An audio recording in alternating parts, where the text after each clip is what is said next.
This is the August 7th PA board meeting that is occurring by WebEx. And we've had some technical difficulties, so we're getting started a little bit late. But the first thing we'll do is call the roll. We'll bring the meeting to order and then call the roll. And Rosanna's going to do that. Okay, roll. Charles Alexander. Present. Juan Armenta. Present. Jennifer Carlquist. Present. Sonia Early.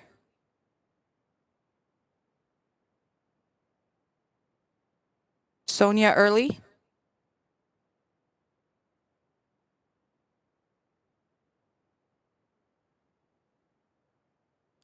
I see Sonia, but She's muted.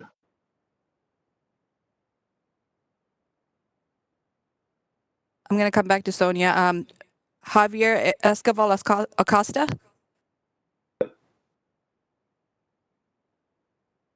Jed Grant. Present. Sonia Early.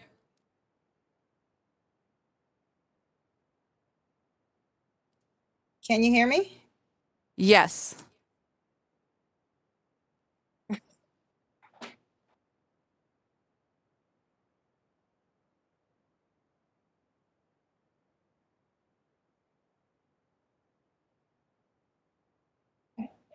Okay, it looks like we have a quorum. I just want to confirm, Sonia, you're able to mute and unmute and participate in the meeting? So I can hear you. Can you hear me? Yes, yes, we're hearing you. Awesome. And I'm going to try to unmute. I think my connection is slow. Okay. All right. So we have a quorum, and I think everyone in the quorum can participate. I think the first item on the agenda is the approval of the January board meeting minutes.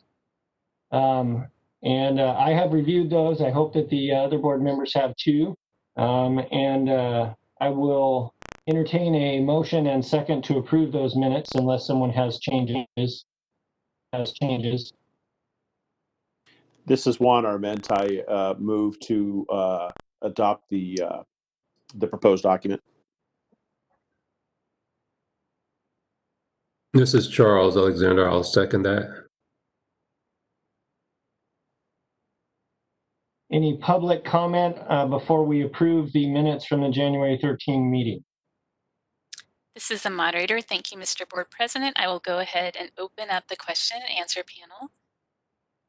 All right, the question and answer panel is now available. If you would like to make a public comment, please type "I would like to make a comment" and in the field in the lower right-hand corner and send it to all panelists. We are displaying instructions for your reference, and we'll give you a minute to access that feature. And this is Will, Board Counsel. I did notice a new name come and just drop off as soon as I said that. It was a Marie something, and she was there, and now she's gone. Yes. Thank you. I promoted her to panelist because she'll be presenting. Oh, so fantastic. Yes, thank you though for your eagle eyes. That's my job.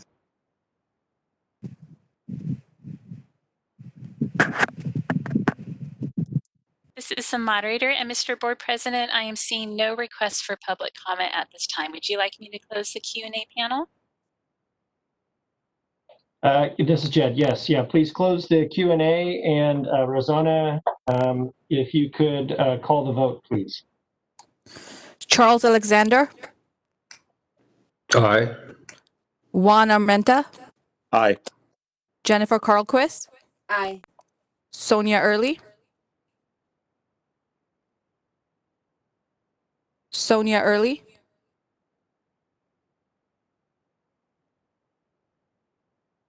I'll come back to Sonia. Javier Escoval Acosta. Aye. Jed Grant. Aye. Sonia Early.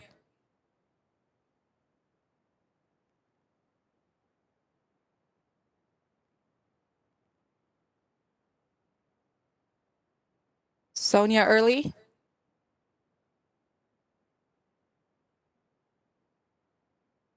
Sonia, are you on mute?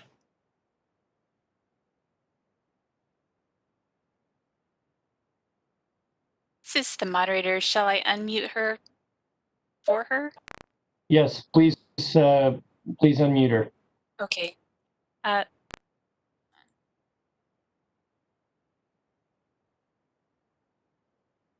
So I am clicking on her microphone to unmute her, and it is not unmuting her. Oh, wait, I think she's unmuted now. Sonia? Sonia, you've been unmuted. Hi, can you hear me? Yes, Yes. we can. Awesome. Yes, so I think it's probably in the I, but you probably have to unmute me. I think I'm having some connectivity issues, so that might work a little better. But yes, I.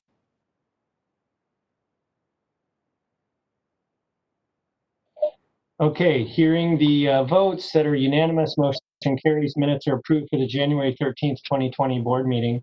Moving on to item number 4, the next item is to consider the approval of the May 28th, 2020 teleconference board meeting minutes. I have reviewed these. I don't have any changes and would entertain a motion for approval unless other board members desire further discussion or changes to the minutes.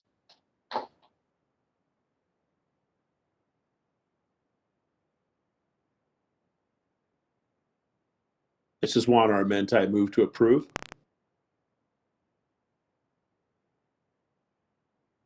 This is Jen Carlquist. I second.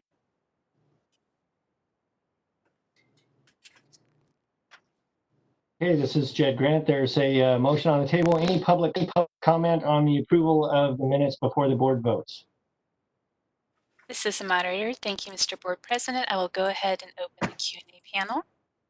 All right, the Q&A panel is now available. If you would like to make a public comment, please type, "I would like to make a comment," and send it to all panelists in the field in the lower right-hand corner of your screen. If you're not seeing this field, please click on the question mark within a box in the bottom middle of your screen. We are displaying instructions for your reference, and we'll give you a moment to access this feature.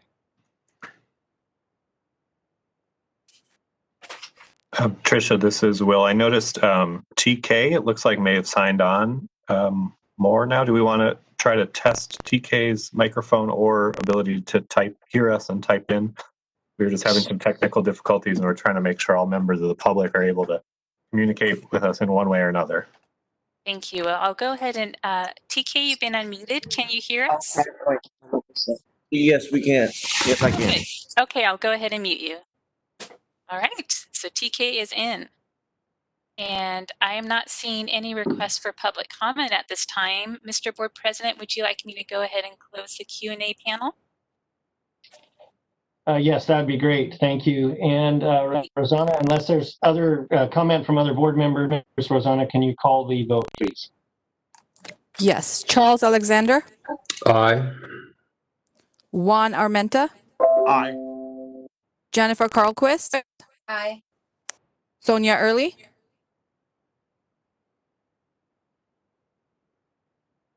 Sonia Early, This is the moderator. I will go ahead and unmute her.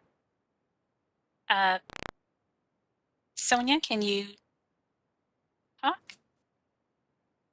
You've been unmuted, Sonia.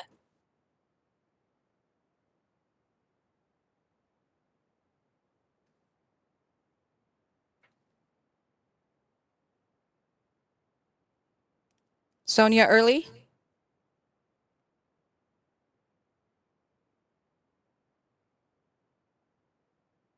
This is the moderator. And now when I'm clicking on her microphone, oh, there we go. Sonia? Hi. Hi, this is Sonia Early. I. Javier Escoval Acosta,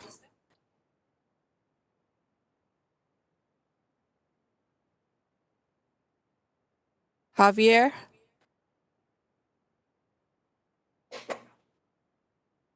Can you hear me? yes. Aye.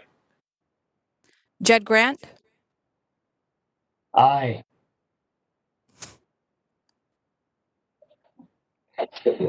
Okay, sounds like the motion carries. Tricia, maybe we should just leave Sonia unmuted if she's in a quiet environment, since there seems to be quite a delay in her going from mute to unmute. Does that sound okay? That does sound like a good idea. And I have left, oh, she was unmuted. Now let me go ahead and try unmuting her. Okay, so we'll leave her unmuted. Sonia, you're unmuted. Okay. So hearing a unanimous vote, the motion carries, and the minutes for the May 28th, 2020 teleconference board meeting minutes are approved. The next item on the agenda is number 5. That is to note that comment can be made to add items to the agenda. So this is for public comment on items not on the agenda, because the board may not discuss or take action on any matter raised during this public comment section that is not included already on the agenda, except to decide whether to place the matter on the agenda for a future meeting. Is there any public comment? Thank you, Mr. Board President. Again, I will open the Q&A panel. It is now available, so if any members of the public wish to make a comment, please type. I would like to make a comment in the lower right-hand corner of the screen, and then I will unmute you in the order that you make your requests. If you're not seeing the Q&A panel, go ahead and click on the question marked within a box at the bottom middle of your screen, and you should see it to the right, in the lower right.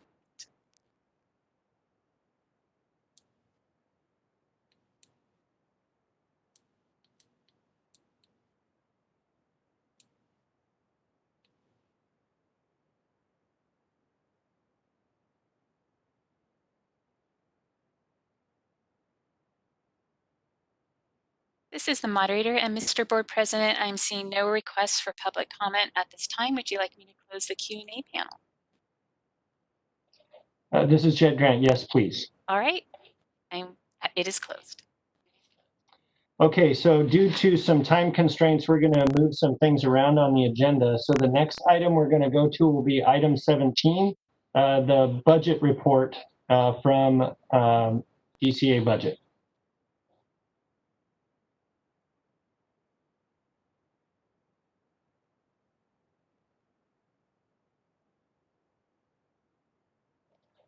Marie, are you still with us?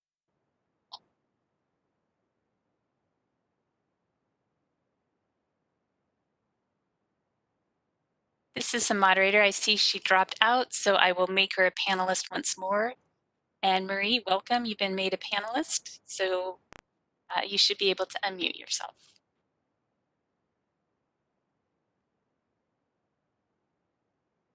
Okay, Marie, I'm going to attempt to unmute you. Okay, you've been unmuted, Marie.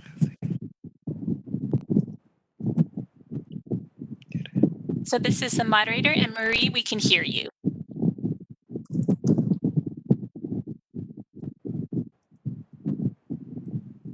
Marie, can you hear us? We can hear you.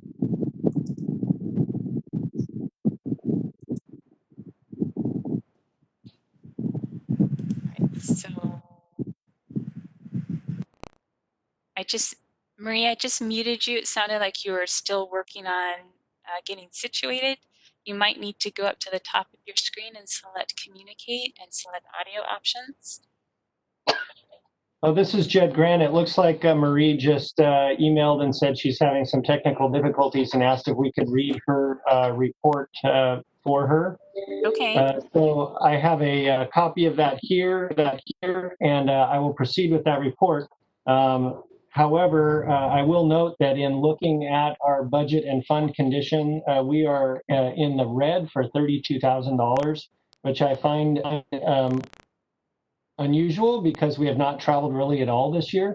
So I'm curious about why we're in the red for $32,000 when there's been no travel. So recognizing that Marie is not able to answer that question, perhaps she could type in or something. But that was a question that I had. I'll read her report, which begins now, quote, to date, the latest information we can provide is up to prelim 11, which is as of May 31, 2020. Fiscal year 1920 is not closed yet. We anticipate it to be finalized in September. The board is very, very conservative in its spending, that the board is projected to have a reversion of about $107,000. All projected expenditure has been included. We are excited to tell you that beginning in October 2020, there will be a new way of how we can extract expenditure and revenue report through QBERT. This report will afford us the flexibility to accommodate requests from programs. On a side note, it was a true pleasure having worked with Lynn these past 2 years, and I will truly missed. A little bit of a rough start, but we have worked wonderfully these past 2 years. I wish all the best that retirement has to offer, and truly looking forward to get-togethers. Sort of announcement coming in. That's the end of her report. So I see that her hand is up. I wonder if she may have comment, and then also, Tricia, if you could open for public comment as well, that would be great. Thank you, Mr. President. I'll go ahead and open the Q&A panel. And then Marie should be able to unmute herself. But let me go ahead and see. Marie, you've been unmuted.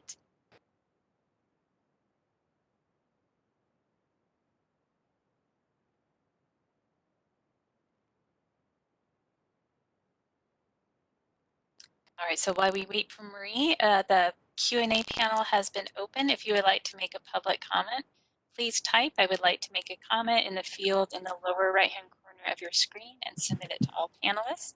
We are displaying instructions for your reference. And Marie, we are hearing feedback from your open mic, so.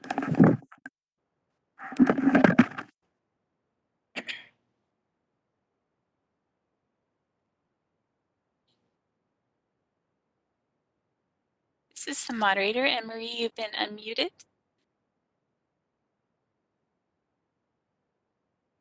You might also, let me open up the chat feature as well. Maybe you can write something. I've opened up the chat feature as well. If you need to access that, if your mic isn't working.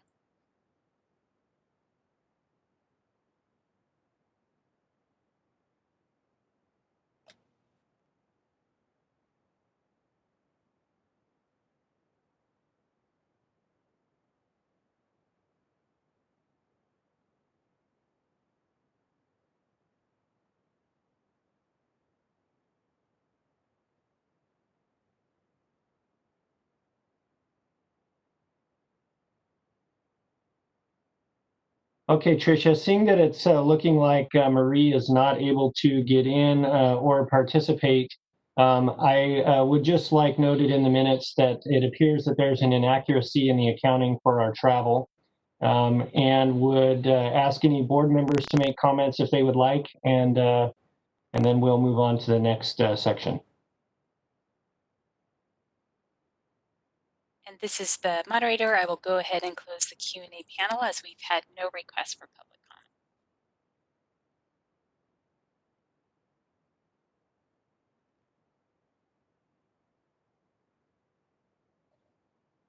comment. Okay, this is Jed Grant. Seeing no comments from the board members, we will move on to the next agenda item with a note that there is a question that still needs to be answered regarding the apparent inaccuracy with the accounting for travel. I'll move on to item number 6, which is the President's report. The first thing we'll report on is back in February, before the pandemic hit, the executive officer and I and the former board president, who is now a member of the public, went to the Keck School of Medicine at USC and gave a presentation on SB 697 and the changes associated with that, and basically licensing, and shared with them our processes, which we felt like was well received, and enjoyed visiting with that PA program.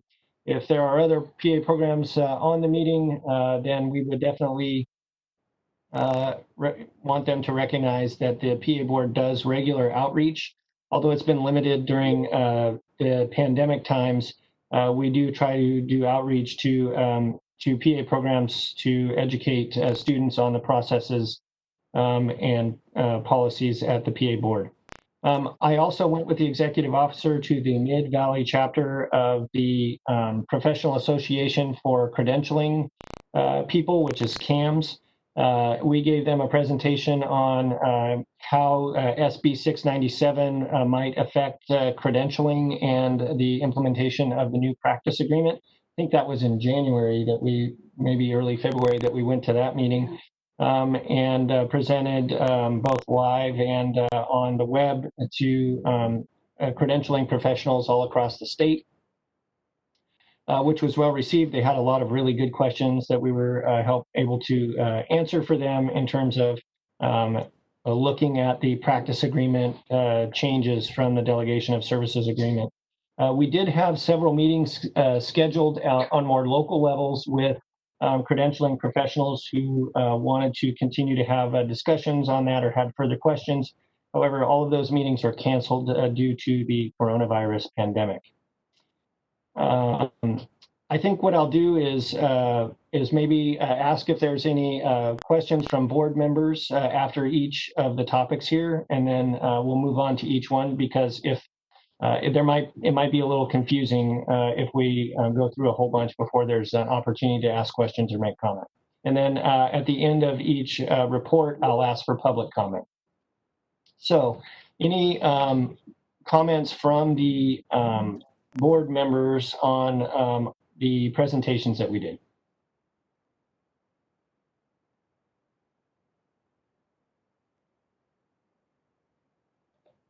Okay, this is Jed Grant. Hearing no comments from members of the board, I'll move on to item 6A2, which is the sunset review update. We had been scheduled to present to the legislature in March regarding the sunset report. The board staff did a lot of work and put together a good sunset report in the fall.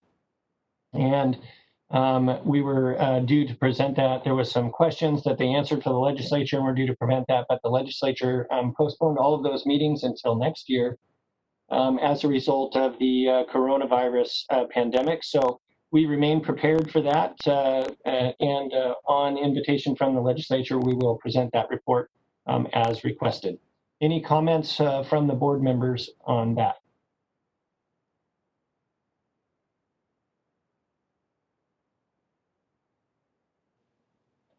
Okay, seeing no comment for the board members, I would just add that I really appreciate that. That's a very significant report and questions that the board staff had to answer, and just want to relay my appreciation for their hard work on that report.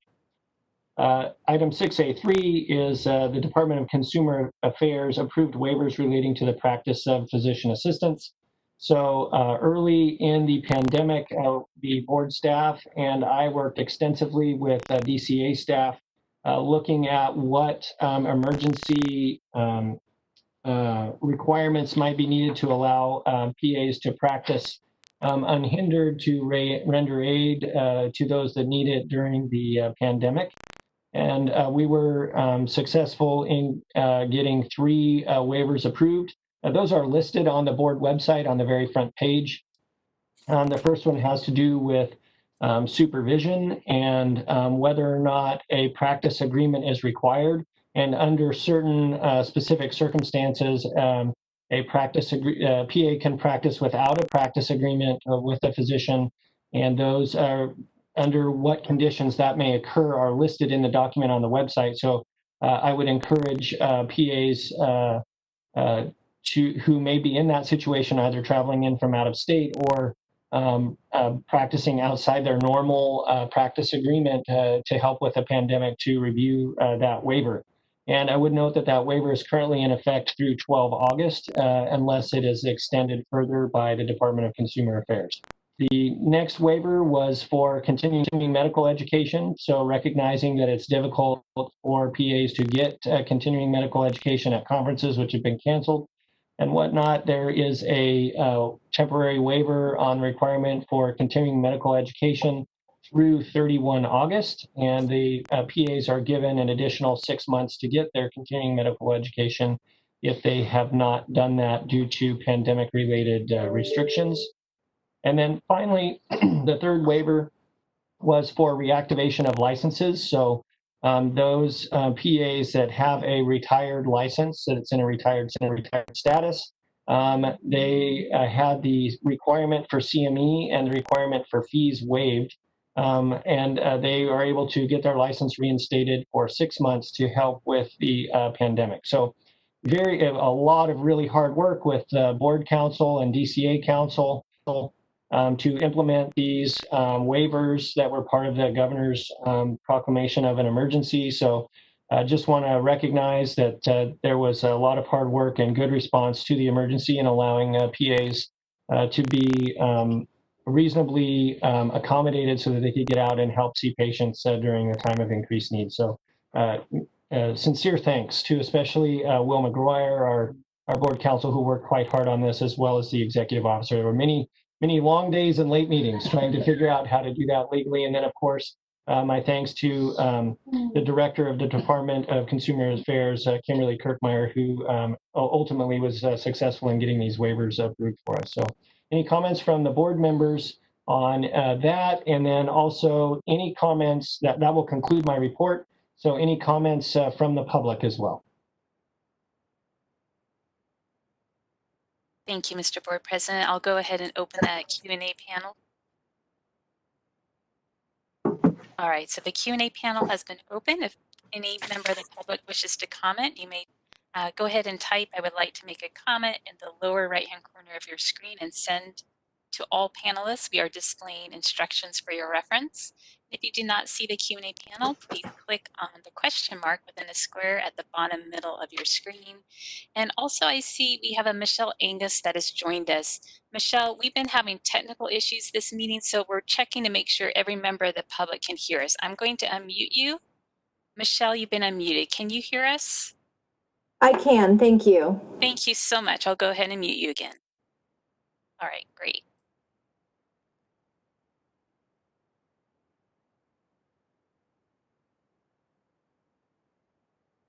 This is the moderator, and Mr. Board President, I am seeing no requests for public comment at this time. Would you like me to close the Q&A panel? Yes, that would be great. Thank you. All right.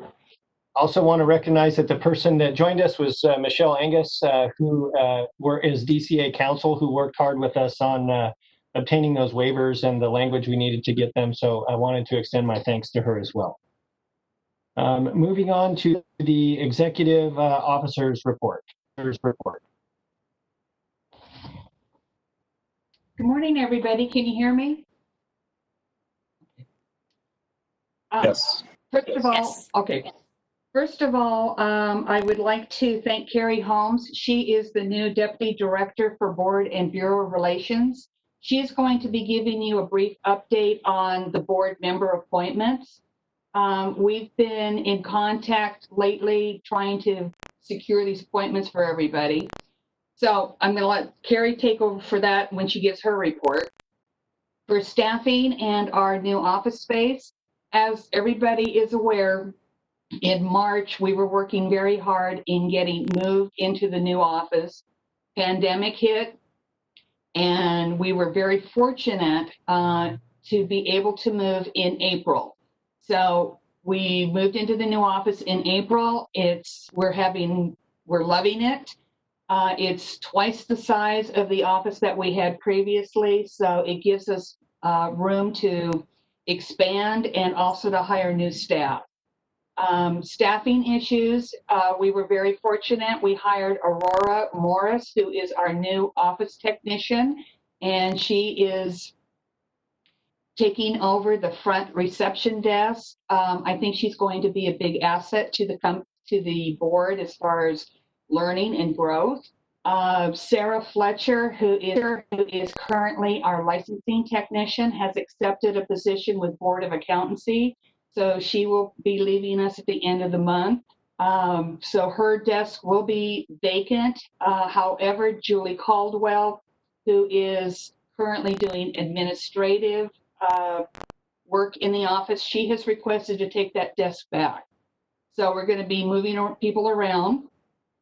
And as the board has, for the past year, been requesting that we bring all of our complaints in-house.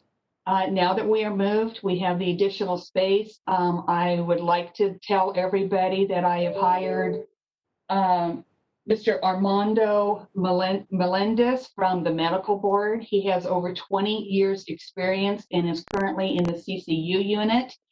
He will be coming on board on Monday, and he will be our complaint analyst. So we are slowly moving it upstairs, and in order to do that in a correct manner, I'm figuring it's going to take probably 4 to 6 months so that we do it right. We do it right the first time, and we'll have complaints in here. So that's the end of my report. Does anybody have any questions?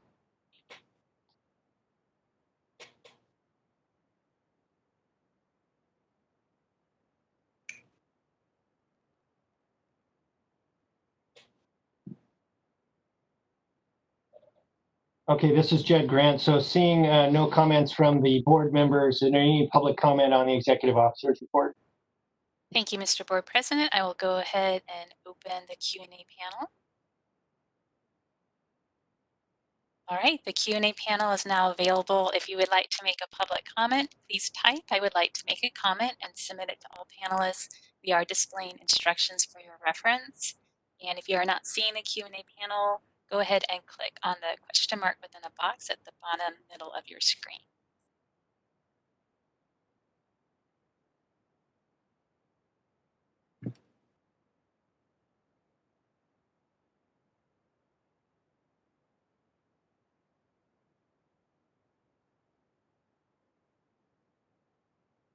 This is the moderator, and Mr. Board President, I am seeing no requests for public comment at this time. Would you like me to close the Q&A panel? Yes, that would be great. Thank you. Okay, it's been closed.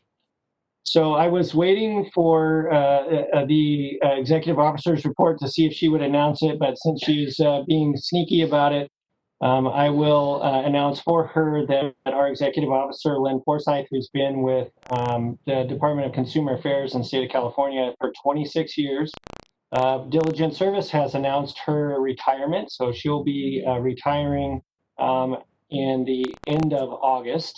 So she'll be leaving us as well. And I just want to extend my sincere appreciation for her long-standing service to the state of California and for her service to the board.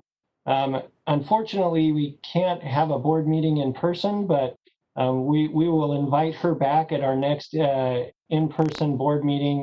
We will have something for her at our next meeting. And then she announced the other staffing change with Sarah Fletcher leaving. And so we'll invite her back at our next in-person board meeting as well, when we can give them an appropriate thank you for their years of service to the PA board. So again, sincere thanks to Lynn Forsythe for her hard work, and congratulations on her well-earned retirement.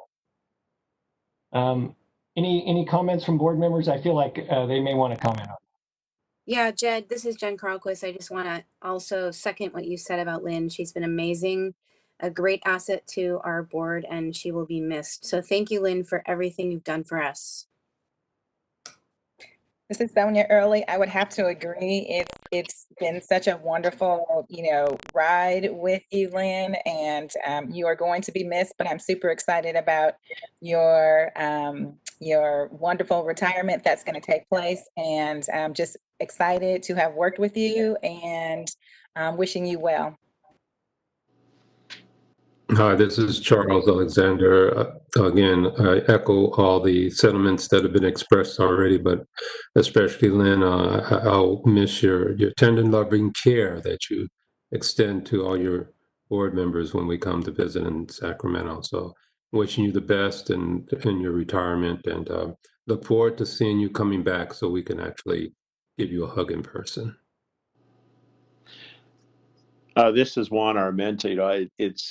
It's so rare that in public service you see somebody that can manage and make our jobs much easier as board members, as Lynn has. And I think one of our failings, people as a board members, is that we didn't find a way to prevent her retirement. So anyway, Lynn, thank you very much for your guidance and help, and hope to see you when we can soon.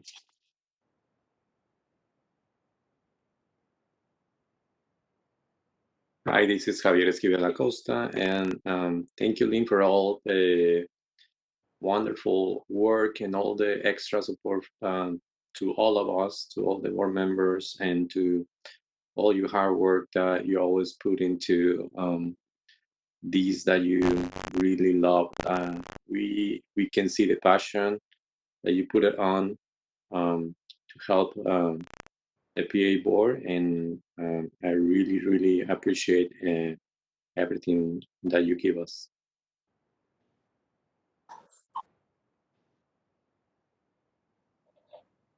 This is Jed Grant. Thank you. I want to thank the board members for their comments. And again, special thanks to Lynn, who really helped the board feel like a family.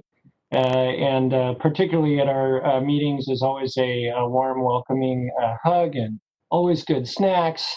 And being able to work closely with her as the president, I just appreciate her work for the board. There's so much that the executive officer does, I think, that is not seen by the public or board members. And can't thank her enough for her hard work and service to the PA board. We'll certainly miss her, but we're going to make sure we pull her back from retirement so she can't completely escape, so that we can adequately recognize her at the next in-person board meeting. Next is the licensing program activity report from Sarah Fletcher. Sarah? Morning, everyone. Give me just a second. So I hope everyone's doing well, considering the circumstances and all the technical difficulties. So I'll be briefly presenting the information contained in the board's most recent licensing reports. The moderator, is there any way that you could show agenda item number 6, the licensing reports? Hi, this is we have those loaded, so we just need to toggle from the PowerPoint to that document.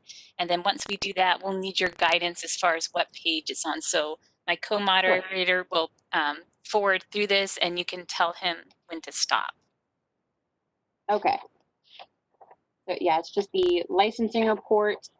There are 4 reports, and you'll see the first one is licensing population by type.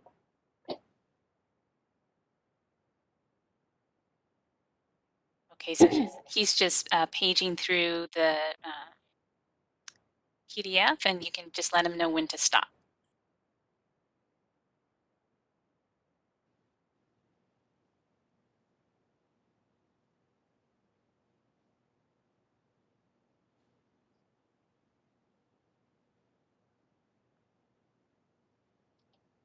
Co-moderator Joseph here. Did you say it was agenda item number 4? No, 6. 6 in this packet? Okay. Yeah, agenda item 6, and it should be after licensing report. It should be under licensing report.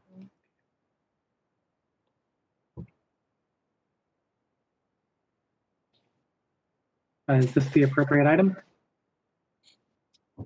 So what I'm seeing on my, well, now I'm seeing order extending 3 April 14, 2020. I'm not sure. This isn't.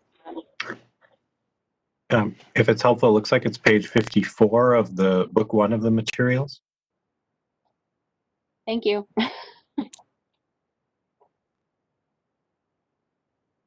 Okay. There we go. Licensing report. Okay. So it should be just the next page after this is the first report. There we go. Okay. So this is the report. I'm seeing it kind of crooked and not fully expanded on my screen. Is everybody seeing it the same way? Yes. This is the moderator, and are you also seeing it sideways as well? Yeah. Yes. Okay, so I think co-moderator, if we go up to view, it might give you an option to rotate it. You want to try that? And then the cricket, I don't know if we, there we go. Perfect, thank you so much. Perfect. Okay, so I appreciate that. Thank you very much. So in this first report, the licensing population by type, you can see that the number of licensees is increasing as usual. And the total number of current licenses is now 13,927.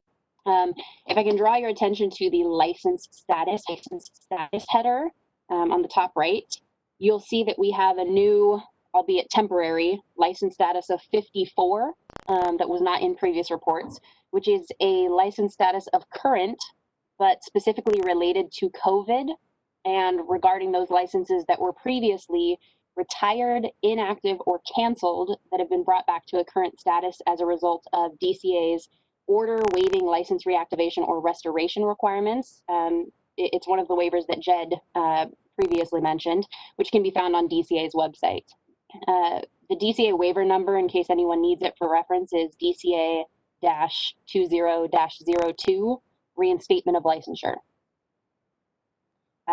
There are no other significant changes to present on this particular report, so unless anyone has any questions, we can just move on to the next report.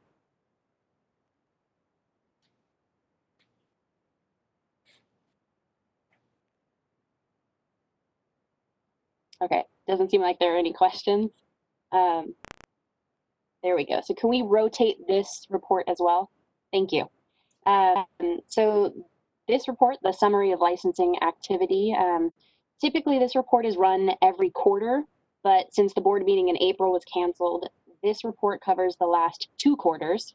So from January 4th, 2020 to July 16th, 2020, there were 809 applications received, 674 licenses issued, and 3,374 licenses renewed.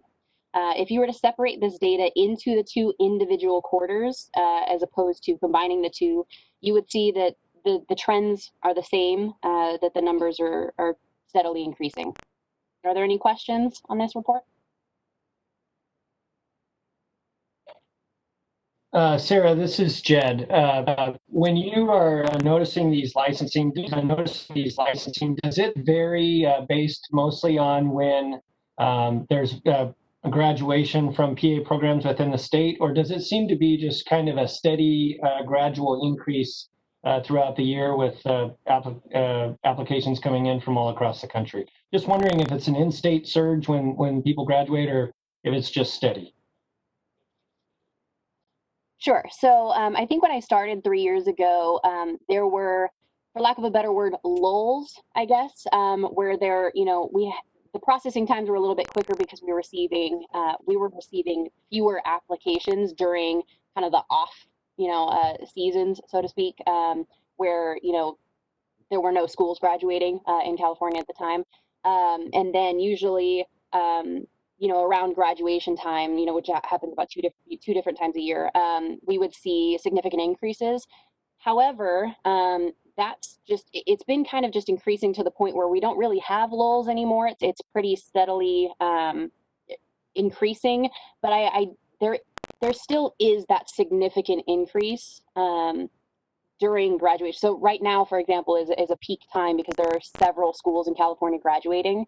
But we have a lot of out-of-state applicants as well, just on a consistent basis. But yes, I have noticed that there is a significant increase in the number of applications received around the time, shortly before and shortly after graduations. Does that answer your question? Yes, it does. Thank you. I appreciate that. And then I would just make one further comment and then leave it open for the rest of the board members and for public comment. But I just want to thank you for your hard work. You're going to be leaving the PA board. That all of those licenses are issued by Sarah. So that is one person's work. So I think that needs to be recognized, that you really have been bearing a heavy burden and keeping up with getting this done. So I want to publicly thank you for your diligent work in making sure people are licensed timely and getting everything done. So any further comments from the board members? This is Jennifer. I also just wanted to thank Sarah because I know that's a huge task and she's done an amazing job as well. So thank you. Hi, this is Sonia Early. Sarah, I just want to thank you as well. A lot goes into it, and just, thanking you again for a job well done. And congratulations on your next step. Thank you. Yes, this is Juan. I agree. Thank you, Sarah, so much for your dedication to to what I know is a tough and tedious job. It makes all of our jobs a lot easier. Thank you so much for your service. Hi, Sarah. This is Charles again. Just echoing everybody's sentiments in regards to your work. I wish you the best, and thanks again for your service. Thank you, Sarah. This is Javier Esquivel. Thank you for all the hard work, and we wish you the best.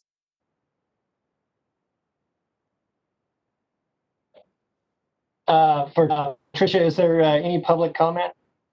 Thank you, Mr. Board President. I will go ahead and open the Q&A panel. All right, so the Q&A panel is now available. If you would like to make a public comment, please type "I would like to make a comment" in the lower right-hand corner of your screen and submit it to all panelists. I will unmute people in the order they make their requests, and we are displaying instructions for your reference.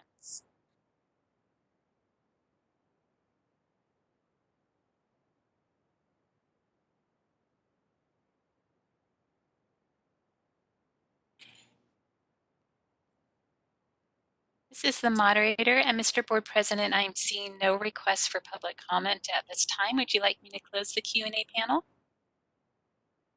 Yes, please. All right, it's been closed. Okay, so thank you, Sarah, for that report and for your service. Moving on to the diversion program activity report from Christy. Jed? Yes. So that actually wasn't the end of the reports. That was actually just the second report I have to. I'm so sorry. Okay, well, sorry about that. Back to Sarah to finish her report. Oh, no, please finish. Thank you. Yeah, well, it's hard to follow after that. Thank you so much, everybody, for the positive comments. I honestly, I truly appreciate it.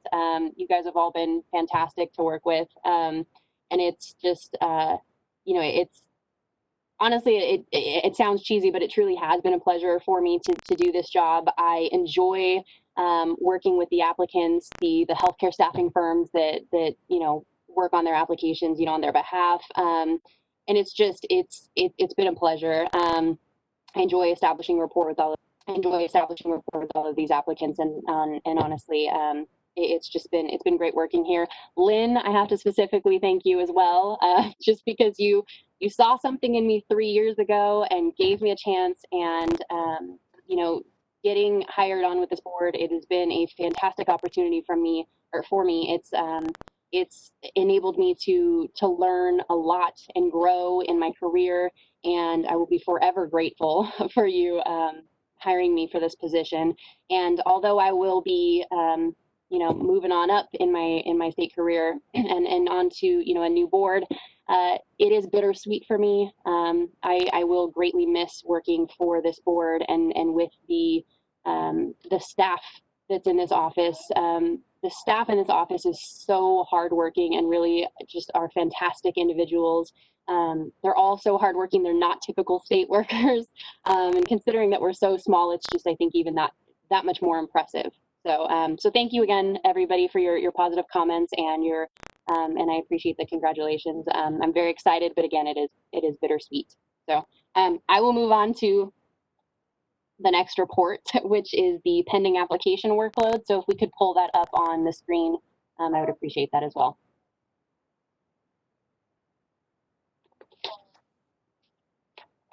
And thank you for rotating that. As you can see, as of July 16th, the total number of pending applications. Hey, I'm sorry to interrupt, Sarah, but you're really broken. We're not getting any of your information. Maybe there's a bad connection. Okay. Can you hear me now? I can hear you fine. This is Sonia Early. This is the moderator. I can hear you. Okay. This is Juan. I'm getting you clearly as well. I am too. This is Charles. Okay.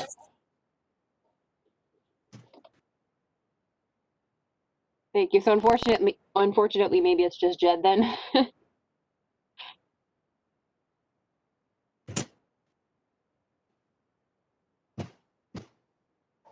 Jed, are you able to hear me? Is it okay to proceed? It looks like we lost Jed.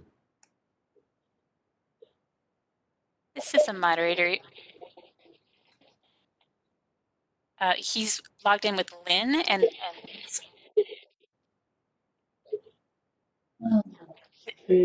is with you.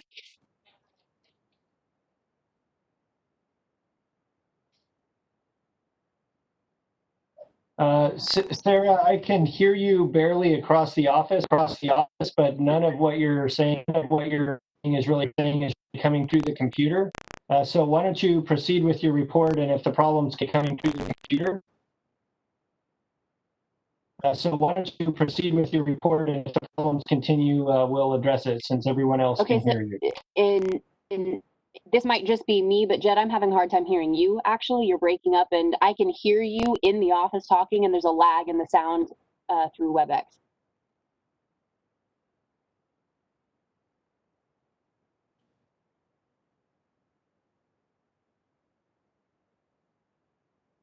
Is anyone else experiencing that same issue? Sarah, if you can hear me through.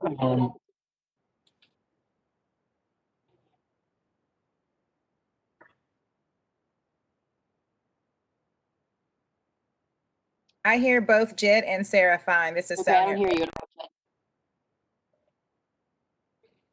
Okay. Okay, Jed, do you want me to just go ahead and proceed? Yes, please proceed with your report. And when your report is concluded, we will take a break to try and resolve additional technical issues. Okay. Okay, so as you can see, like I was saying, in this report, as of July 16th, the total number of pending applications was 336. 22 were unassigned, which typically means the application was submitted online, but no payment was submitted with it, or the application was received over a weekend or overnight, and therefore staff hasn't had a chance to assign it yet. And 314 applications were assigned to staff. In this case, I think most of the 22 unassigned applications are for applications submitted online without payment. Interestingly, and I'm not sure what the reason is for this, I've noticed an increase in the number of applications being submitted online without payment. I've been reaching out to those applicants to let them know that applications submitted without payment will not be processed. And some of them respond and eventually pay the required fees, but we have quite a few outstanding applications with no payment, and no response has been received from those applicants. So just food for thought, I guess. Anyway, the pie chart on this report breaks down the number of applications that are between 0 to 30 days old, 31 to 60 days old, 60 days old, 61 to 90 days old, and applications older than 91 days. Typically, the majority of applications are between 0 to 30 days old, and that holds true here. But because this is a report on the pending application workload, this information is not indicative of our processing times, but rather shows how long it can take to obtain a license if license requirements remain outstanding long after the application has been reviewed. So are there any questions on this report before I move on to the last report?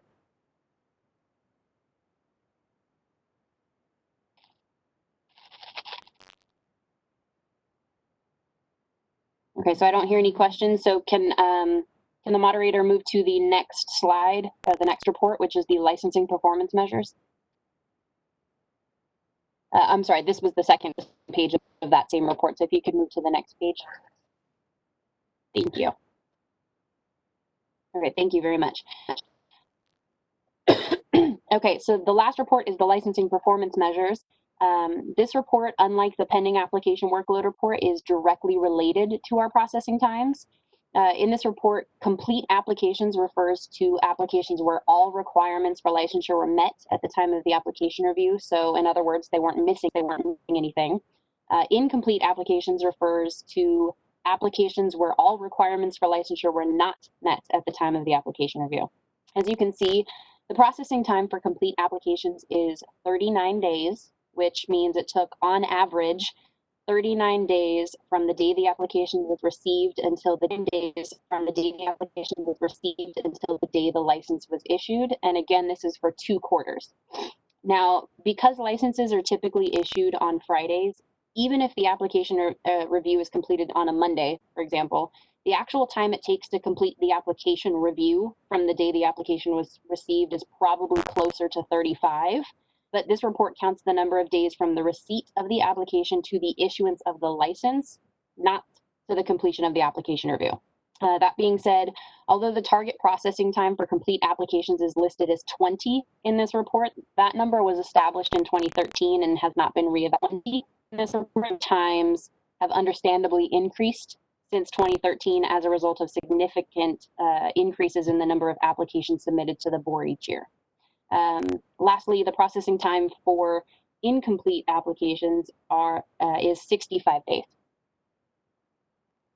So are there any questions on this report?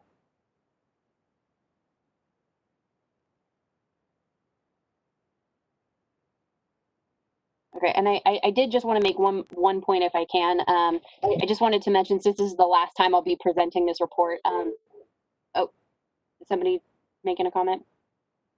Okay, since this is the last time I'll be presenting this report, I just wanted to provide the board with some insight into some of the feedback that we've received from applicants and licensees over the years that I've been the licensing analyst. I just want to say that for the most part, despite the fact that we are such a small board and we have so many licensees, and that number is just steadily increasing with the increase in the number of PA programs nationally and in California, our applicants are for the most part extremely impressed with the process, with the processing times. I cannot tell you the amount of positive feedback I've received through the customer service satisfaction surveys and through emails directly to me, just applauding our staff here, and just how they're always pleasantly surprised by how quick this process goes, especially in light of the fact that there are other states where it can take close to 6 months to receive a PA license. So just know that we have received tons of positive feedback over the years from all of the applicants and licensees that I've dealt with, that just sing our praises to other state licensing agencies. And that is the end of my reports.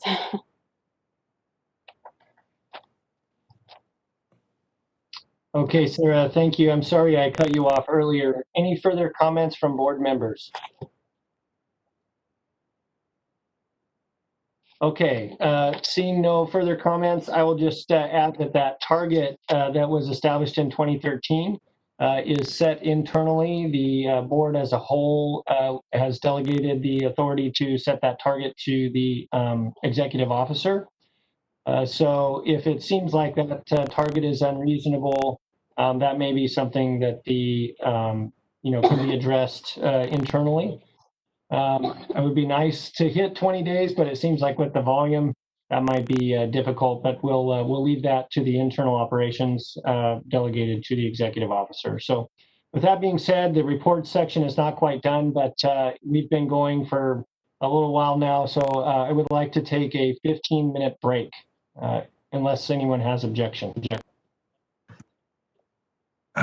Jed, this is Juan. Oh, I'm sorry. Will, go ahead, please. You can go ahead, Juan. I was just going to suggest public comment before we adjourn, but. Oh, I just wanted to make sure if it was okay with the moderator. I want to check out from my phone and then recheck in from my computer. Is that going to create any problems, or is that permissible for me to do at this point?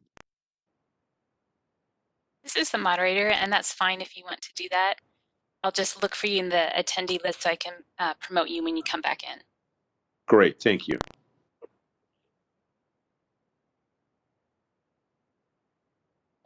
Okay, any public comments on the licensing report?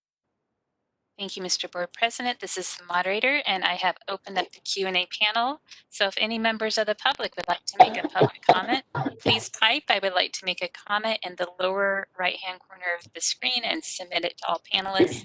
We are displaying directions for your reference. If you do not see the Q&A panel, please click on the question mark within a box at the bottom of your screen.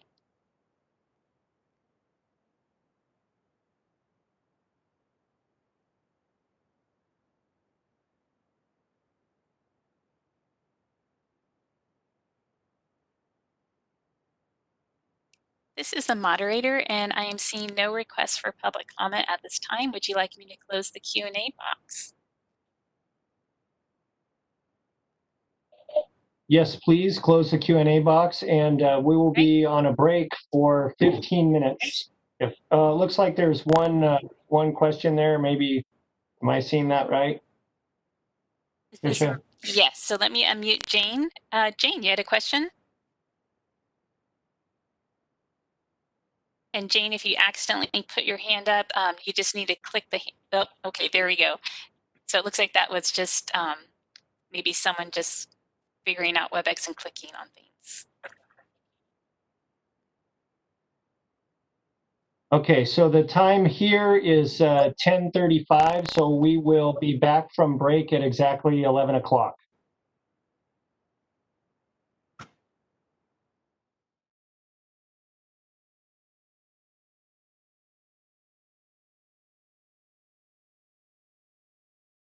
And I am still here, so thank you for that. It sounds like we still have a quorum, and we will proceed with the reports with a diversion program report from Christy. Thank you, Jed.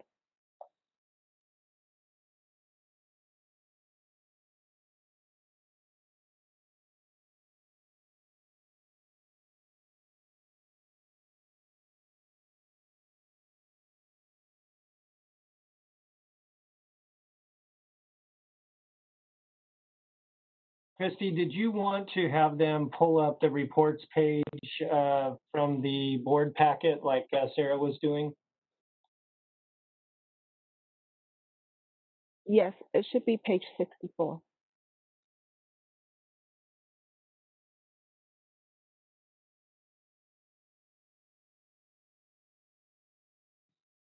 There it goes.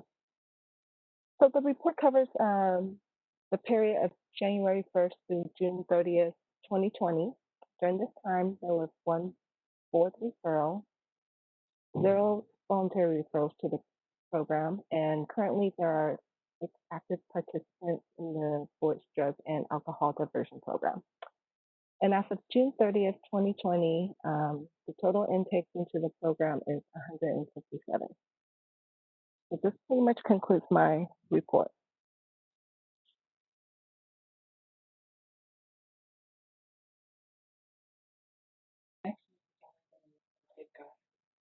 Okay, thank you, Christy. Any questions from board members or public comment?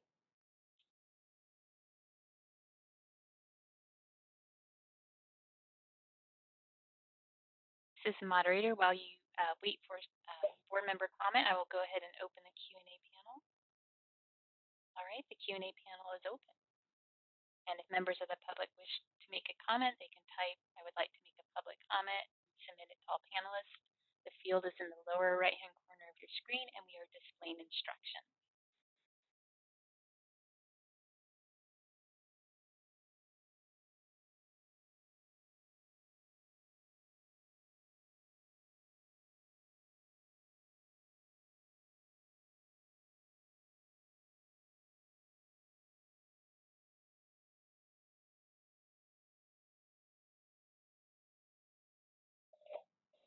Okay, seeing no comments from board members and no public comment, can we close the public comment portion and move on to the enforcement activity report? Thank you, Mr. Board President. I will go ahead and close the Q&A panel, and it is now closed.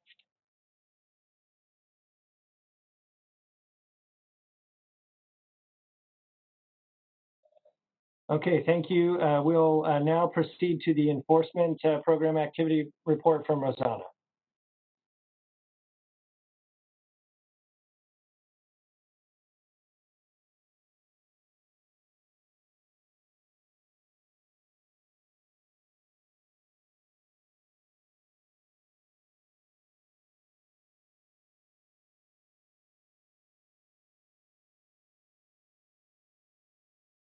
Good morning, everyone. The report in the packet is page 61, and I'll wait for that to appear on the screen. It's the enforcement activity report.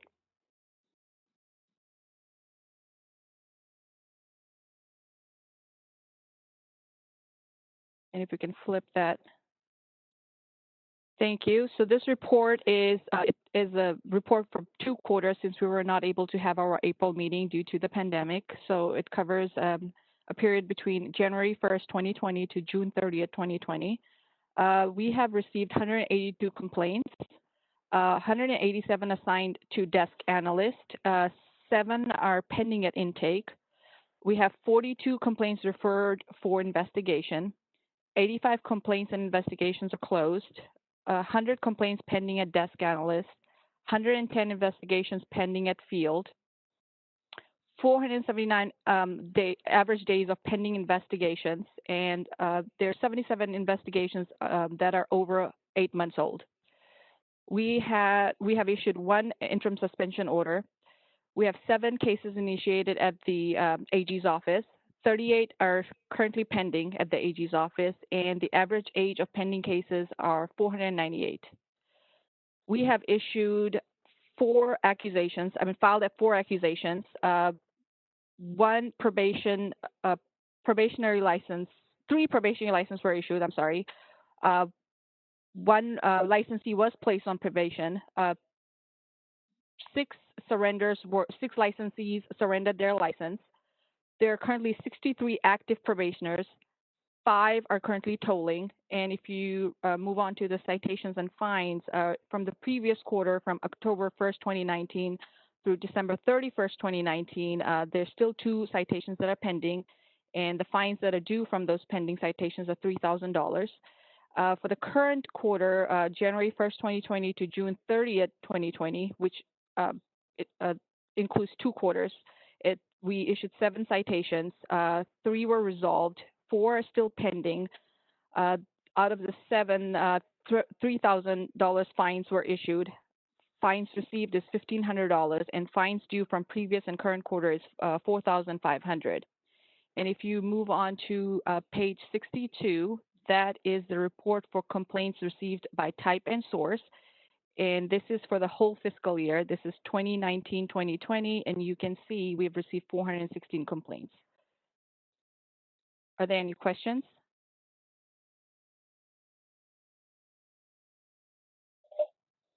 This is Jed Grant. I would just note that we're almost, we're just entering the 3rd quarter of the year, and we've almost got as many complaints as we had all year last year.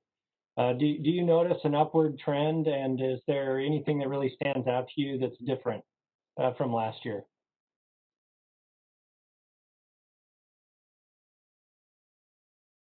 So if the chart that is below the 2019-2020, that is for the whole fiscal year. For 2018-2019, we received 438 complaints. And comparison to that, we have decreased in the number of complaints that were received for 2019-2020. And I do see that there's for the our most for complaints received by type, gross negligence is the most. If you see, it was 182 for 2018-2019. Now it's 150. So there is a slight drop in that.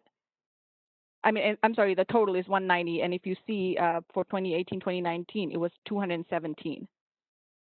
Was that your question? I'm sorry if I didn't understand. I'm mostly looking at trends, and I just want to make sure I understand how this goes by fiscal year. So it starts 1 July. Is that right? Yes. So what happens is if you look at the what we do is every quarter, every 3 months when we have a board meeting, it's a cumulative of it's always from July 1. So we keep adding for every 3 months. There's the number of complaints that are received are added to the previous quarter. So this chart shows the whole fiscal year. It is not just for 1 quarter; it's for the whole fiscal year.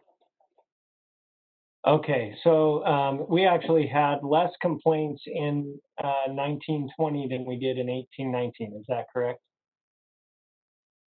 Yes. Okay, thank you. I just wanted to make sure I understood sort of how those numbers were the time frame between those numbers. That answers my question. Thank you. Any further questions from board members? Yes, this is Sonia Early. I just had a quick question. Anecdotally, do you notice that there is a substantial decrease during the pandemic or since the pandemic started in March to July of 2020? I believe that did contribute to it because there was a lot of, doctor's appointments that were canceled, or so I do see that that may have been a contributing factor as to why we didn't receive as many complaints as last fiscal year. Okay. All right. Thank you.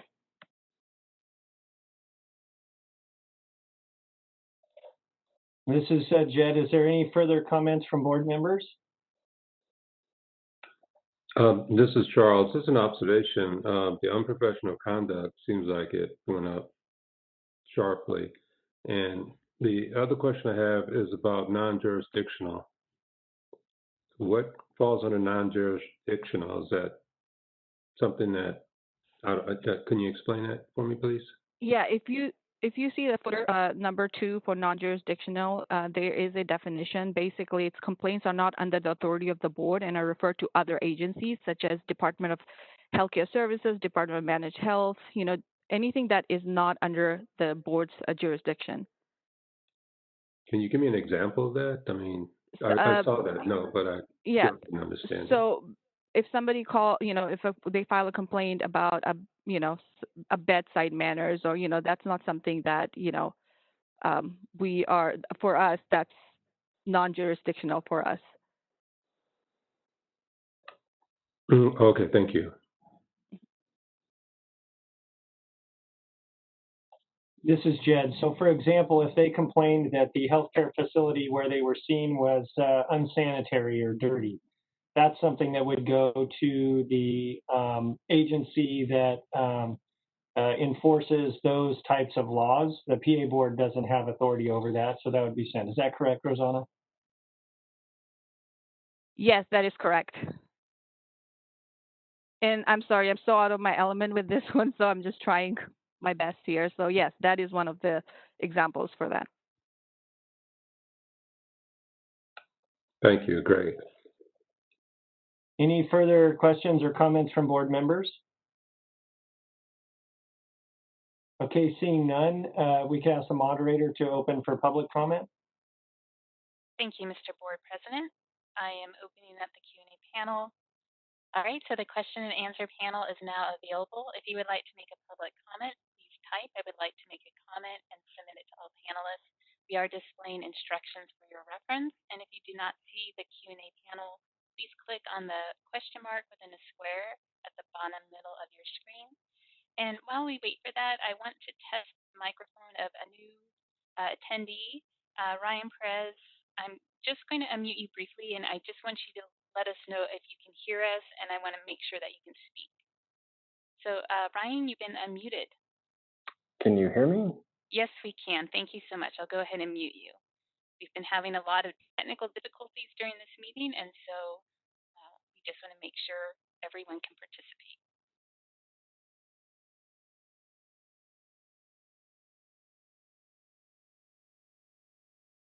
This is the moderator, and Mr. Board President, I am seeing no requests for public comment at this time. Would you like me to close the Q&A panel? Yes, please. That would be great. All right, then closed. Okay, so that concludes the reports section.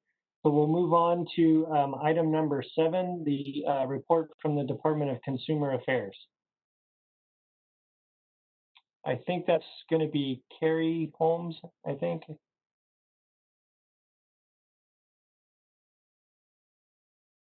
This is the moderator, and I apologize. I just made Carrie a panelist. Carrie, are you able to speak? I am able to speak. Are you able to hear me? Yes, we can hear you. Wonderful. Great. Thank you so much, moderator, and thank you for rolling with the punches here. Good morning, Board President Alexander, board members, and Lynn Forsythe. I'm Carrie Holmes, Deputy Director, Board and Bureau Relations at the Department of Consumer Affairs. I was appointed by Governor Newsom to serve as the Deputy Director for Board and Bureau Relations beginning June 1st. I most recently came from the Senate, where I was legislative director for Senator Jim Bell. Before my time in the legislature, I served at the Secretary of State's office as assistant deputy. I've always been passionate about consumer protection, and so I'm very happy to be here at DCA working with all the boards and bureaus. Board and Bureau Relations is here to help with appointments, training, and when you bring on your new executive officer, my team will be coordinating the onboarding. I know your board is very interested in what's happening with appointments. DCA appreciates how hard you work to maintain a quorum and move forward with your work despite having a few vacancies. I am working closely with the governor's office and legislature, and though I don't have any specific updates for you today, I can assure you that your board is a priority and we are moving as quickly as possible. If you have any questions or concerns, feel free to reach out at any time. I'm part of a new leadership team, as you know. In January, Governor Newsom appointed Lourdes Castro Ramirez as the new Secretary of the Business, Consumer Services, and Housing Agency, effective March 2nd. On March 5th, Governor Newsom appointed Jennifer Simoes as DCA's Deputy Director of Legislation. And finally, on April 16th, Christine Lawley was appointed by Governor Newsom as the Chief Deputy Director of DCA, and she joined us last month. Ms. Lawley most recently served as Deputy Director of the Medical Board of California. As you may recall from her January update, Director Kirkmeyer laid out several of her priorities, including improving the regulations process and timeline. Now that she has her team in place, she is devoting even more time to this priority. The DCA's regulations unit was created by DCA Legal to directly assist boards and bureaus with their regulations packages. The department also developed an online system to manage and track regulations packages and streamline their review, called ShareWell. ShareWell testing with a pilot cohort is now complete. There will be regular check-ins with the pilot groups to solicit feedback, and the feedback will be evaluated to determine the next stages of the rollout. Our work is continuing even though COVID-19 has changed the way we do business now and in the future. DCA temporarily closed all offices to the public in March in response to state and local stay-at-home orders to help reduce the spread of COVID-19. DCA and the boards and bureaus have implemented telework plans and have required physical distancing for those employees who cannot telework. DCA offices reopened to the public on June 15th with preventative measures to safeguard the health and safety of our employees and visitors. We are truly grateful to you for your continued service and to the staff who are being so flexible. As you know, during the state of emergency, DCA has also been busy issuing waivers needed to maintain a licensed workforce during COVID-19. To date, DCA has issued 43 waivers, ranging from continuing education requirements, telehealth requirements, and licensure reinstatements. I'd like to ask you to take a look at the existing waivers and changes that have affected your board and licensees. What might be helpful to keep in the long run? DCA is looking at identifying areas where changes could be made on an ongoing basis and welcomes any feedback or ideas. I look forward to getting to know you and your programs better. Lynn Forsyth, I'm so sorry we won't have much time to work together. The consumers of California are truly lucky to have benefited from your many years of service, and DCA is grateful to you. Thank you. In the meantime, if you have any questions or need anything from DCA, please don't hesitate to reach out. I am new, so I may not have the answer for you today, but I will find it. Board and Bureau Relations is here to help. Thank you again for inviting me to your meeting. That concludes my presentation, and I'll hand it back over to Board President Alexander. It's Board President Jed Grant. Oh, I am so sorry. Thank you for the compliment, but he does. It's okay. I will answer to anything, and I appreciate Charles's backup there. So thank you, Carrie, for coming. Thank you for coming to share that report with us. We're grateful to have you on board, and especially grateful that you're aware of our folks that are in their final term here, and that things could be interesting for us in January if those appointments don't happen. So I appreciate that you're aware of that and that you're moving forward with helping get that addressed. So that's my only comment, other than gratitude for you being here on our meeting. Any other comments from the board members?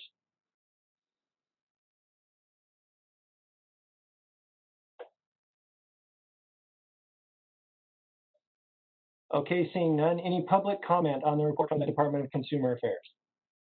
This is the moderator. Thank you, Mr. Board President. I will go ahead and open the Q&A panel.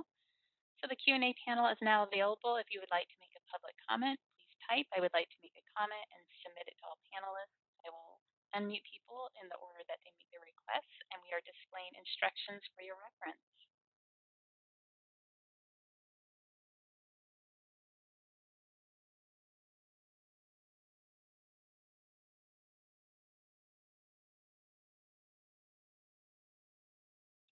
This is the moderator, and I'm seeing no requests for public comment at this time. Mr. Board President, would you like me to close the Q&A panel? Yes, please. That'd be great. Thank you very much, Carrie, for being here and sharing that report with us. We appreciate the support of DCA. Thanks so much. I look forward to working with you. As do we. Thank you again. We'll now move on to, we're going to go a little bit out of order here. We're going to move on to item number 11 now, which is a discussion and possible action regarding seeking legislative amendment to increase the license application fee. Sarah, if you could give us a report on that, we would appreciate it. All right, thank you, Jed. I believe that this write-up is page 69 of the meeting materials packet. If the moderator could put that on the screen, I would appreciate it. All right, and you said the page number. Could you please repeat it? I think it's 69, I believe. Okay. I could be wrong. But... All right, well, we'll just go to 69 and there. There we go. Okay, yep. Perfect. That's it. That's it. Okay. Okay, so I'm going to go ahead and just discuss, what I prepared here. There may be a lot of questions about this, but if you guys could, while you're listening, maybe take notes and, ask your questions at the end, just in the interest of time, so as not to delay this process even further. So, as I'm sure you're all aware, the board has conducted this desk study a few times over the last couple of years for the purpose of determining whether or not an increase in the application processing fee was warranted. Considering the substantial amount of staff time and resources dedicated to all of the tasks associated with the review and processing of an application from start to finish, we believed the processing fee needed to be reevaluated. For this desk study, it was decided that 6 months would be a sufficient amount of time to gather the necessary data to accurately determine how much it actually costs the board to process an application from start to finish, and would also allow for greater accuracy than would, say, 3 months because of the ebb and flow nature of the workload depending on the month. So this desk study was conducted between September 1st, 2019 and February 29th, 2020. Luckily, before everything shut down due to COVID. During that period of time, the board received 668 applications and randomly selected approximately 1/3 of those applications to be evaluated for the desk study. The method used to randomly select that 33% was simply to select every third application received. Every application selected for the desk study had a task sheet attached to it where tasks performed were tracked, the amount of time spent per task was tracked, and the classification of the staff member completing the task was tracked. You can see on this first page and continuing onto the second page a little bit, so page 70, if you can move to page 70, there we go. You can see the type of tasks that were performed and which staff member by classification was responsible for performing that task. Although the majority of the tasks for each application were performed by the licensing analyst, by myself, or in some cases the lead licensing analyst, all staff members were responsible for keeping track of the amount of time they spent on any given application, completing a task related to the review or processing of an application before licensure. As soon as the license was issued, the tracking stopped and the task sheet was removed from that application, and all of the data was entered into an Excel spreadsheet. In total, 218 applications were evaluated, of which 24, or approximately 11%, had either criminal history, malpractice history, or disciplinary history of some kind, whether that was in the form of disciplinary action taken against another license or disciplinary action taken by the PA program while the applicant was in PA school. that 11% is actually pretty accurately reflective of what percentage of all applications received by the board have some kind of criminal history or disciplinary history each year, despite the fact that this desk study was only conducted for 6 months, although that trend may change now considering the recent changes to the application itself. In order to determine the each staff member's hourly rate or hourly billing rate, I used the formulas outlined in the State Administrative Manual, or the SAM, as DGS refers to it. I know it says State Administration Manual in the write-up, but that's a typo, so I apologize for that. It's actually the State Administrative Manual. Section 8740, revision 444, not 443 as it states in the write-up. Again, I apologize, that information was carried over from the previous desk study write-up, and this section was revised again January of this year, so the revision is 444. The title of this document is Billing for Services of Employees Paid on Monthly Basis. The State Administrative Manual, or the SAM, provides the methodology and formula for determining the hourly billing rate when a department bills for services for employees paid on a monthly basis. The hourly billing rate is computed using the total actual working time per year and the state's staff benefit contribution percentage. The calculations and subsequent hourly billing rates can be seen on pages 70 and 71 of this write-up. So we can go ahead and move to 71, to the next page, or page 3 of this document, if that makes it easier. But I won't go into too much detail about that since it would make this pretty boring. The most important part of this write-up is probably the chart on page 3, which we're looking at now, which shows the breakdown of each staff member's average time spent per application, as well as their hourly billing rates, and therefore the total cost to the board for each staff member's contribution to the review and processing of an application. So in the top section here, you can see that I broke it down just for informational purposes by standard applications and applications with history, so that you could see the difference in the processing times spent per application.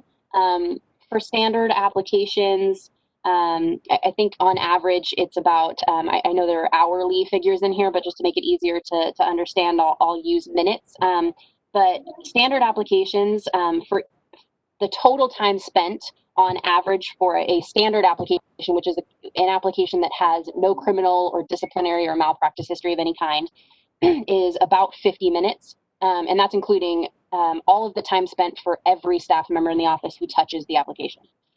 For applications with criminal history, that time is much more significant. Applications with criminal history are a lot more complicated.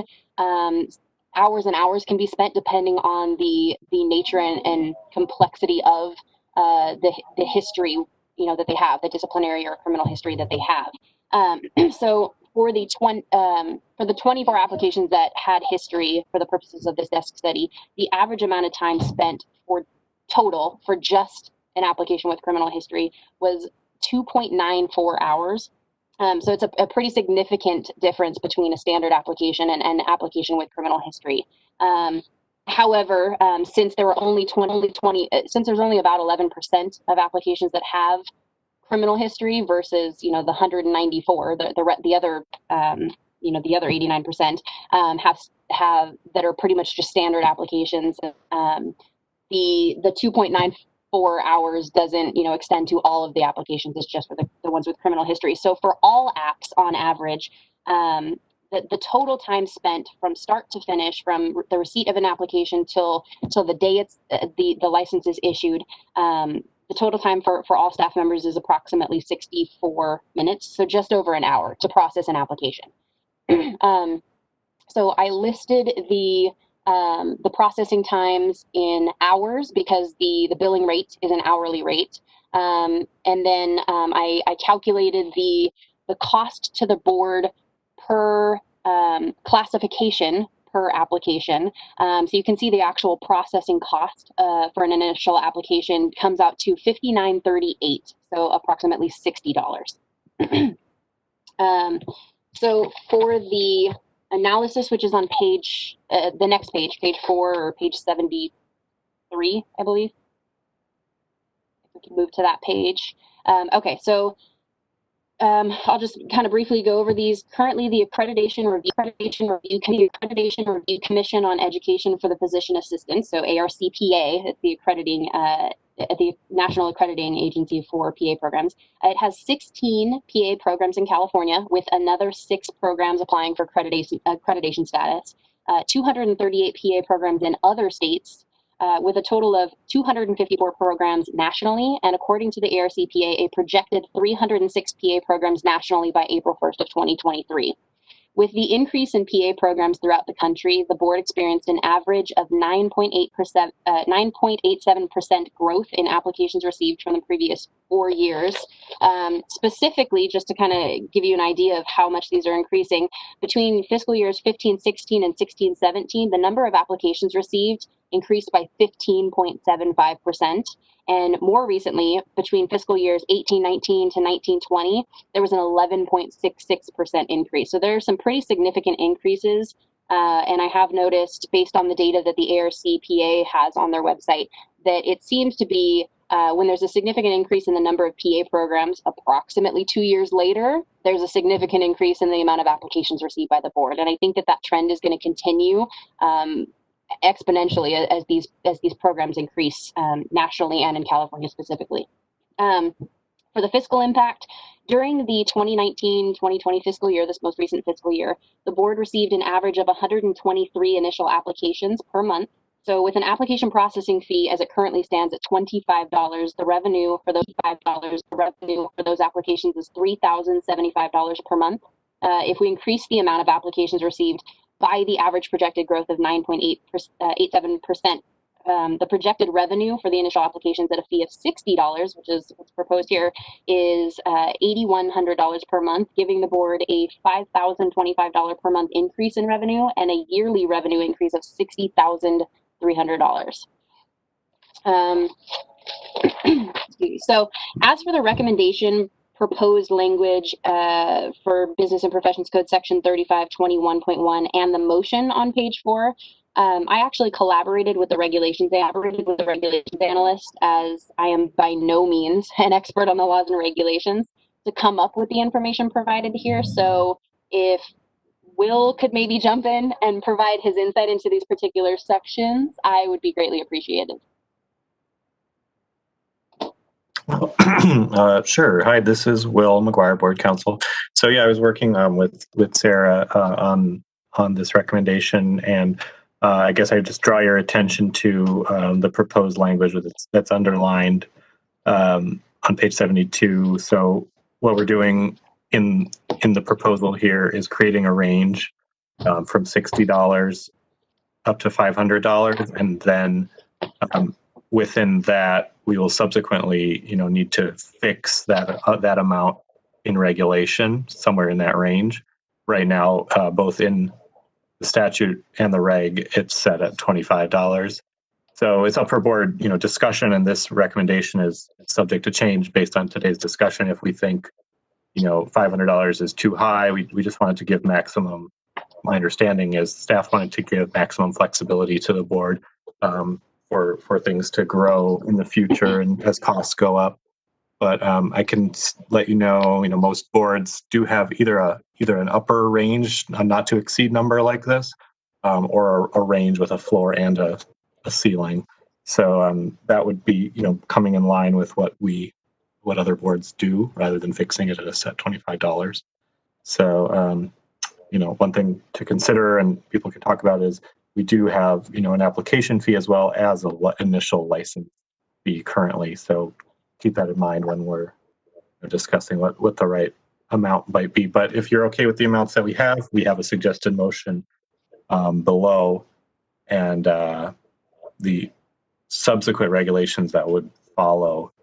That's something that you can direct staff to work on in the future. That doesn't necessarily need to be part of the motion today.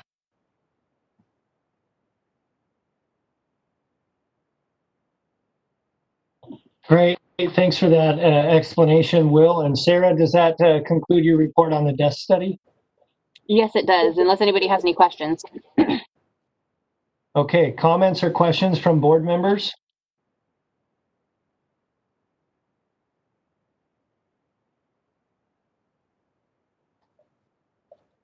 Okay, seeing no questions or comments from board members, is there any public comment? Thank you, Mr. Board President. This is the moderator. I will open the Q&A panel. All right, the question and answer panel is now available. If you would like to make a public comment, please type, "I would like to make a comment," and submit it to all panelists. And then I will unmute people in the order we receive their requests. If you are not seeing the Q&A panel, please click on the question mark within a square at the bottom middle of your screen, and we are displaying instructions for your reference.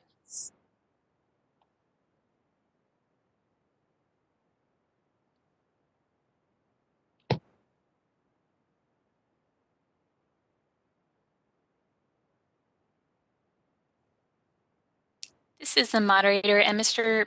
Board President, I'm seeing no questions or requests for public comment at this time. Would you like me to close the Q&A panel?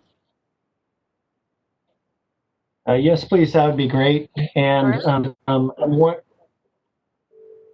wondering if any board members may have a motion to direct staff to work with the legislative committee to seek legislative assistance with submitting a bill to increase the initial application fee to a floor of $60 and a cap of $500. Anyone want to make that motion? Jed, this is Jen Carlquist. I'll make that motion. I second. This is Sonia Early.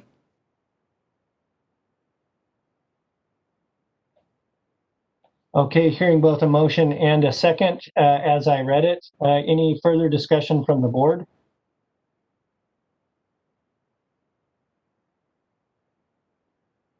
Hearing none, any public comment on the motion before we vote? This is the moderator. I will go ahead and open the Q&A panel. All right, the Q&A panel is now available. If you would like to make a public comment, please type, "I would like to make a comment," and submit it to all panelists, and we are displaying instructions for your reference.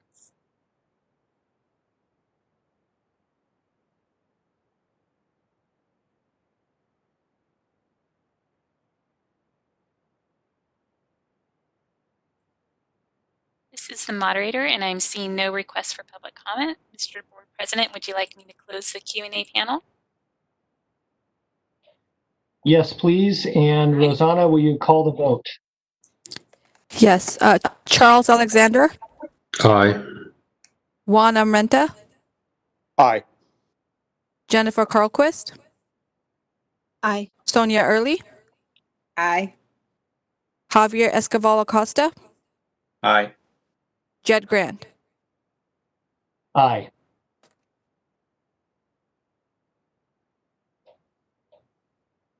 Okay, hearing a unanimous vote, the motion carries and the staff is directed to work with the legislative committee to seek assistance with submitting a bill to increase the initial application fee as noted in the motion. That concludes item number 11. We'll move on to item number 10, which is a report on medical board activities. This comes from the executive officer for the medical board who can't be here but has submitted comments for me to read on his behalf, which I will do now. Quote, Medical Board of California has had a significant change in its senior executive team in 2020. The new appointees include Bill Pasifka, who is the executive director, Reggie Varghese, who is the deputy executive director, and Aaron Bone, the chief of legislative and public affairs. And my apologies if I mispronounced those names. NBC introduced the postgraduate training license on January 1, 2020.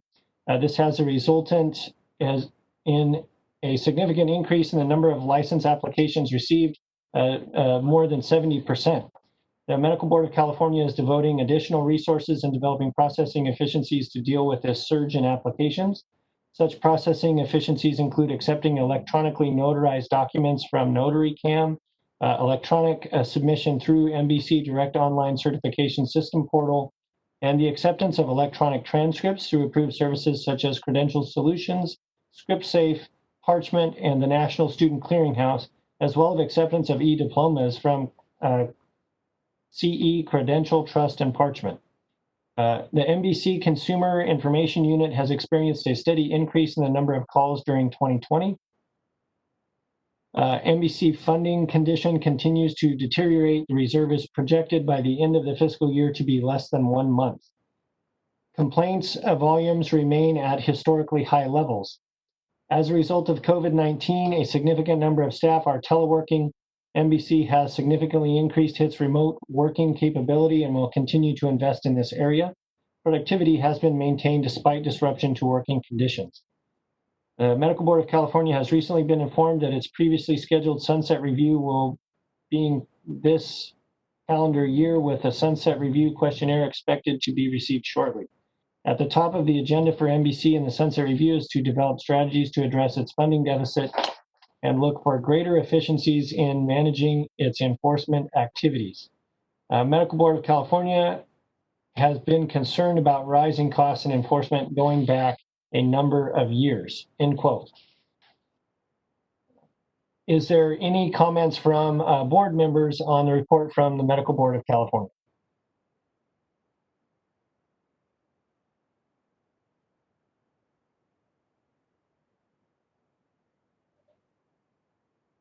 Okay, hearing no question or comment, could the moderator open for public comment on the report from the Medical Board of California? Thank you, Mr. Board President. This is the moderator, and the Q&A panel is now available. If you would like to make a public comment, please type, "I would like to make a comment," and submit it to all panelists. We are displaying instructions for your reference, and we'll give you a moment.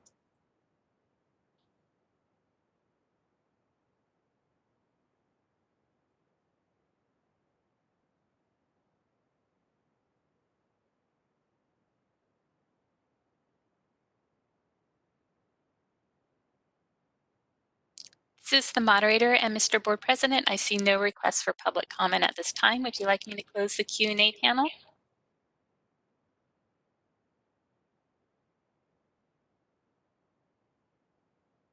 This is the moderator, and we have no requests for comment. Shall I close the Q&A panel?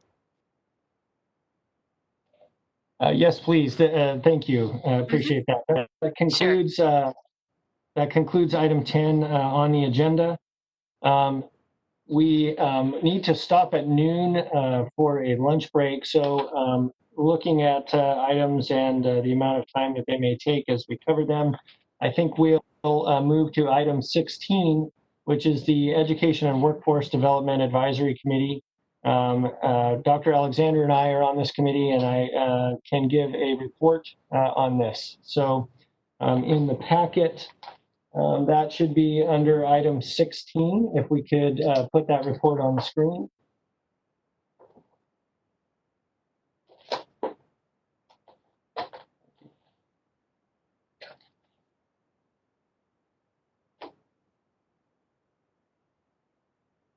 This is the moderator, and Mr. Board President, do we know the number, page number? It looks like it's pulled up now. Thank you. Thank you. So this data is current as of July 16th and was pulled from the accrediting body website. So the total number of currently accredited PA programs in the United States is 260, with quite a bit of projected growth, as Sarah mentioned in her desk audit. The total numbers of PA programs that are currently in development are 52, which will put us well over 300 by the 2023 number that she mentioned. Currently in California, we have 17 accredited programs that are broken down in the various colors on the list there, but just by geographic area, in the LA and San Diego area, there's 9 programs. In the Bay Area, there's 4. In Sacramento or the Central Valley, there's 2. And on the Central Coast, there are 2, with 7 programs currently under development in California. So looking at this page, you can see that the number of students per program varies widely. You can also see that we do have 1 program in California on probation. I don't have much additional information on that. And noting how many of these programs are developing or are provisional, with the provisional indicating that the program is within the first 5 years of operation. So if we look at the current programs' annual capacity that are currently accredited, there's 884 PA students that will graduate, or they at least matriculate that number every year. And the average number of PA students in programs in California is 52, which is higher than the national average of 45. And then if we look at the national average of 45 for programs that are developing that did not list a number of students in the cohort, for example, you see towards the bottom of this multicolored chart, West Coast University, they didn't list a number there, so we just used the national average to have a conservative estimate. So if we go to the next page, you'll see that once the programs that are pending, we'll have about 1,064 graduates per year just in California. So that doesn't count the number of students that may be, or new licensees that may be coming to California for out of state. These are just new PAs that are just graduating from accredited programs. And so looking at the growth of PA programs in California, this study that's listed sort of at the bottom there, by Forrester indicates that there was a maldistribution of PA programs throughout the country, especially in California. At the time, I think we had 8 programs in California, and they predicted that there would be a large growth in PA programs in California, and we're certainly seeing that. So just a report to sort of let everyone know where we are with PA programs in California and sort of what's going on, and why we can expect continued growth in both the licensure and, of course, discipline cases. As you have more licensees, there's more issues with needing to protect the public. So with that, I will conclude the report and I would be happy to answer any questions.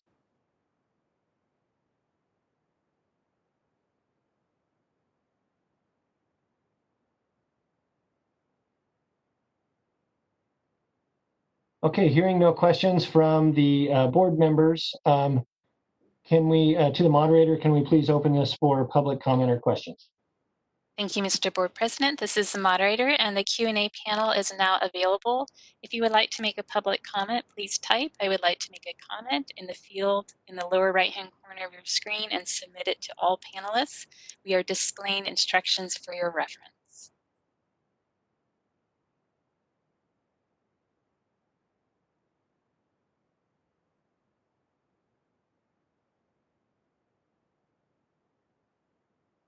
This is the moderator, and I'm seeing no requests for public comment. Would you like me to close the Q&A panel? Yes, please. That would be great. Thank you. All right, thank you. The next item that we'll go to is item 13, which is discussion and possible action to accept electronic signatures on a PA board application. And that is for application for licensure. Currently, the policy is that we will only accept hard signatures, that is ink on paper. And with the current pandemic, that has been somewhat more difficult and has caused some difficulty in having to get a hard copy paper sent. Noting that many industries have moved to electronic signatures, I have asked the board rather has directed the staff to work with our council to figure out a way to do this. And so the information that I will have them comment, but the information that I have received is that there are multiple regulations that surround the use of electronic signatures. However, the Department of Consumer Affairs IT department reports that Adobe Sign, that program meets the requirements set forth in the law to have a compliant electronic signature. And they have a team that's working on transitioning these things. And so it looks like we will be able to do that. That's all I have on it, and we'll turn it over to Sarah as well as Will for further discussion if they so desire.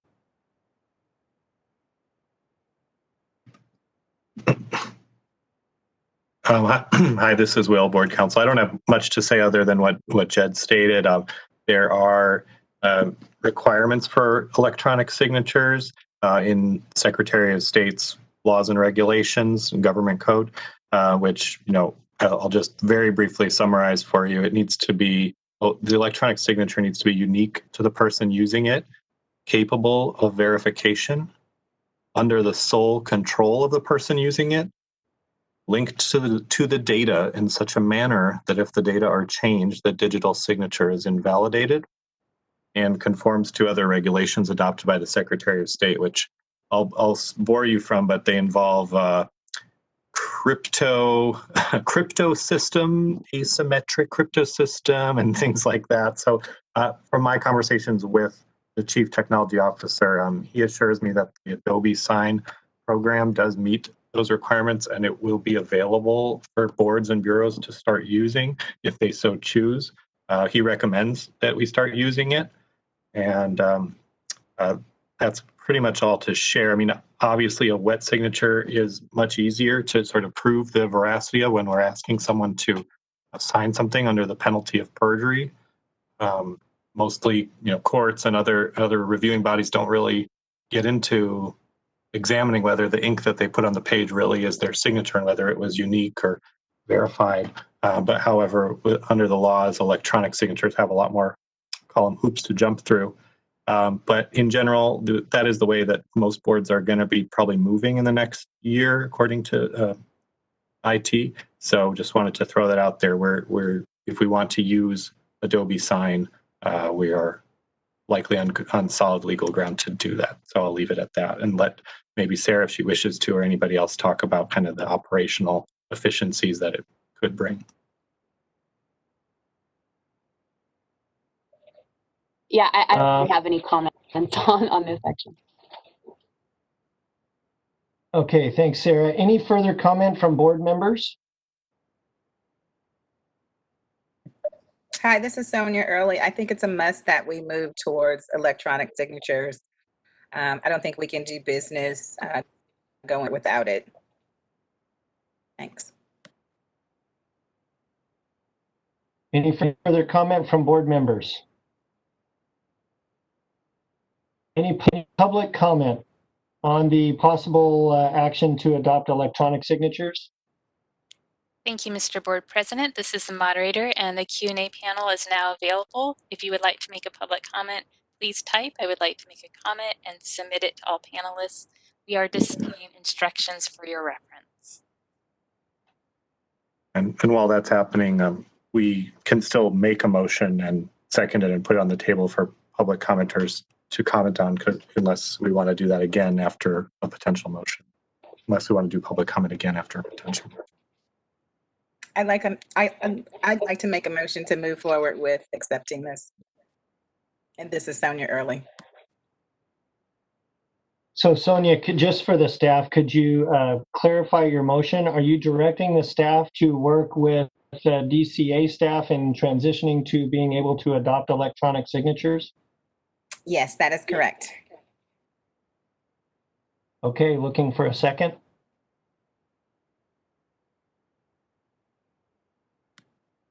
This is Juan Armental, second. Okay, is there any further board discussion on Sonia's motion? Is there any public comment on the motion on the table, which is to direct board staff to work with the Department of Consumer Affairs IT department in transitioning to an appropriate method of adopting electronic signatures? This is the moderator, and Mr. Board President, there are no requests for public comment. Would you like me to close the Q&A panel? Yes, please. All right, it's closed. Okay, hearing no further comments nor public comments, Rosanna, will you please call the vote? Charles Alexander. Aye. Juan Armenta. Aye. Jennifer Carlquist. Aye. Sonia Early. Aye. Javier Escoval Acosta. Aye. Jed Grant. Aye.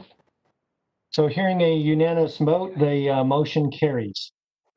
Okay, so we are about 5 minutes out from noon. Unless anyone has an objection, I would like to take a 1 hour and 5 minute lunch break and reconvene at 1 p.m.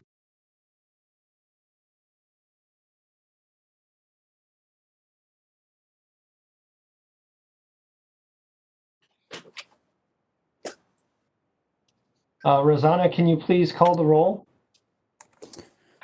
Charles Alexander, Present. Juan Armenta,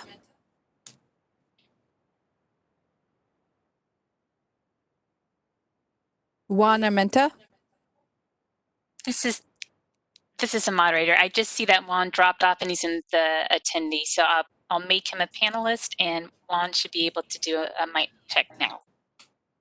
Present. Jennifer Carlquist, Present. Sonia Early, Present. Javier Escobar Acosta,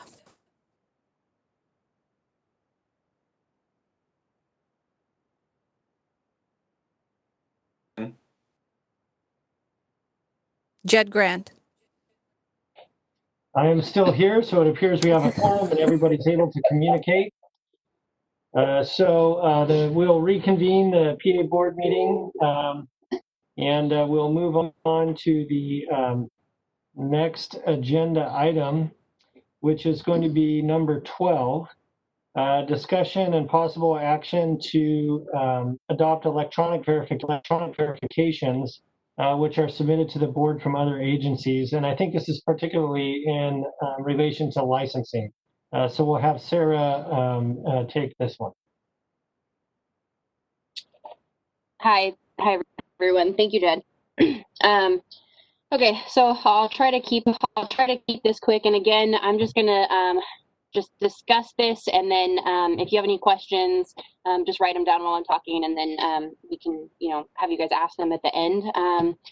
So as I'm sure most of you know, question 13 on our application asks, are you or have you ever been licensed, certified, or otherwise registered in any manner in any state, country, or with any federal agency in any healthcare occupation? One of the requirements for licensure is to obtain verification for each of those licenses, certifications, or registrations held by an applicant. Currently, the board requires that verifications of licensure, certification, or registration be mailed directly to the board by the licensing or verifying agency.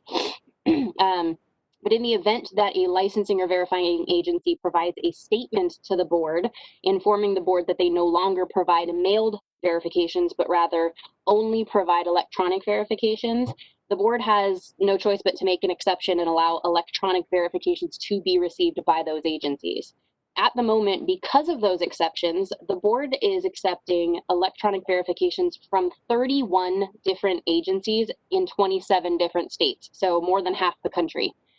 However, for agencies that are still willing to mail paper verifications, we require them to be sent by mail and will not allow those verifications to be accepted electronically, even if that agency offers electronic verifications. So I've had many discussions with applicants about this topic, and it gets a little confusing and stressful for both parties when I have to tell them, yes, your verification from this state can be accepted electronically, but your other verification has to be mailed. It gets even more complicated when one licensing agency in a particular state only provides electronic verifications, but another licensing agency in the same state for a different license type still mails their verifications. So we tell the applicant we'll accept one of the verifications from that state electronically, but not the other. And the most stressful situation is when we have applicants who have, let's say, 10 different licenses, and then they call. I have to pull up a list of the states that we accept electronic verifications from and go over each state and license type with that applicant to determine what agency issued that license, to be able to tell the applicant what method needs to be used to send each of their verifications, and they're all different. So it's understandably frustrating for both sides. So I believe at this point it would be beneficial to the board to accept electronic verifications from every state. It would make the process less stressful, more efficient, and would allow for much faster processing of applications. So just to provide a little anecdotal evidence here, in my experience in this position as the licensing analyst for the last 3 years, it's more common to have an issue with a verification that is filled out and mailed by an individual where there's opportunity for human error than it is to have an issue with a verification that was sent electronically. For example, there have been more times than I can count where the verification was not filled out completely. Specifically, the disciplinary action question is frequently left unanswered on our form, and I have to request another completed verification, which just delays the process for that applicant. Also, I've had a couple of verifications where the license number didn't match the number the applicant provided. And after calling the licensing agency for clarification as to the discrepancy, it was determined that the number didn't match because it was for a different licensee who happened to have the same name or a very similar name. On 2 occasions, the verification was for an individual with the same first and last name, but with a different middle initial. So in those instances, I have to request a new verification since the previous verification received didn't verify my applicant's license, but rather someone else's. Another issue I had at one point was that I received a verification from a particular agency for one of my applicants that had disciplinary action taken against that license, which I was aware of. When I received the verification, which had already taken about 2 months to receive at that point, I noticed that under disciplinary history, it said none, which I knew to be untrue. So I had to then attempt to contact this particular board, which is notoriously difficult to get a hold of.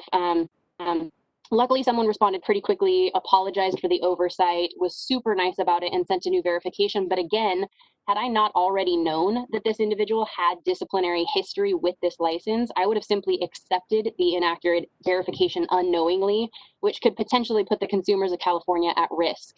And as if those kinds of errors didn't already cause enough issues and delays, some licensing agencies' processing times for verifications were upwards of 30 days even before this pandemic and have only increased since. That being said, due to the current pandemic and to the inherent limitations of working remotely, concessions have been made during this time and electronic verifications have been accepted from any agency able to provide them. And to be honest, not only have I had fewer issues with the verifications received, the application process for many of my applicants has been expedited to a certain extent because it's so much quicker and much more efficient to send a verification electronically than it is to send it by mail.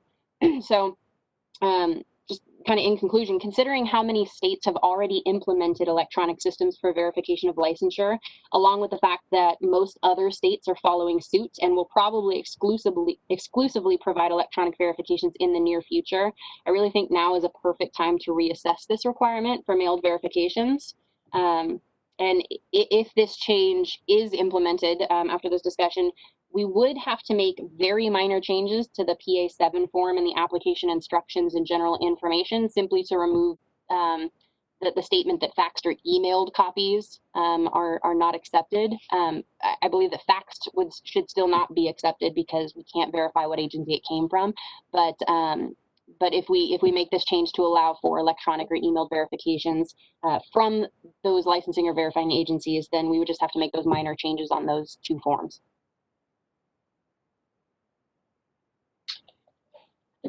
This is Jed. I just want to make sure that I understand the reason that you're requiring the paper form is because that's what's in our regulation. Is that correct? To be honest, I'm not sure that it mentions in our regulation how the method we are required to use. I don't think that it addresses that, but Will can speak to that probably better than I could. Thanks, Sarah. Yeah, this is Will, Board Counsel. So you don't actually have this process described in your legislation in the Practice Act or in the regulation. So right now it's more in the nature of an internal policy.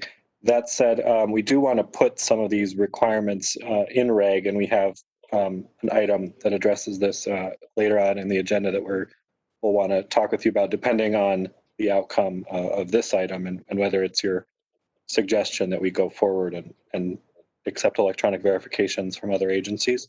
But as of now, to answer that specific question, no, there's no requirement regarding the method of obtaining these verifications. Further comments or discussion by board members? Hi, yes, this is Sonia Early. I just wondered, how did we get to making it mandatory that they are mailed if it's not in our regulation? Can you address it? Sonia, this is Lynn. Since day one, when the board was first created, obviously that was the only way for us to accept those. And it's always been policy to have the original. So it's more of an in-house, and it was a prior council's requirement that this is how we did it. So there's nothing, it's an in-house policy, basically. Okay. Okay, great. Thank you. Any other questions or comments from board members?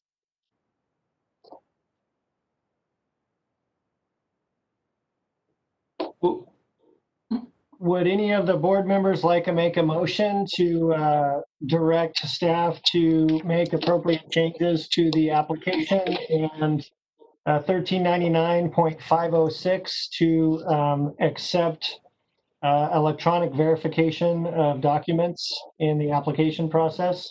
Jed, it's Jen Carlquist. I'll make that motion. And Okay, yes, Jen.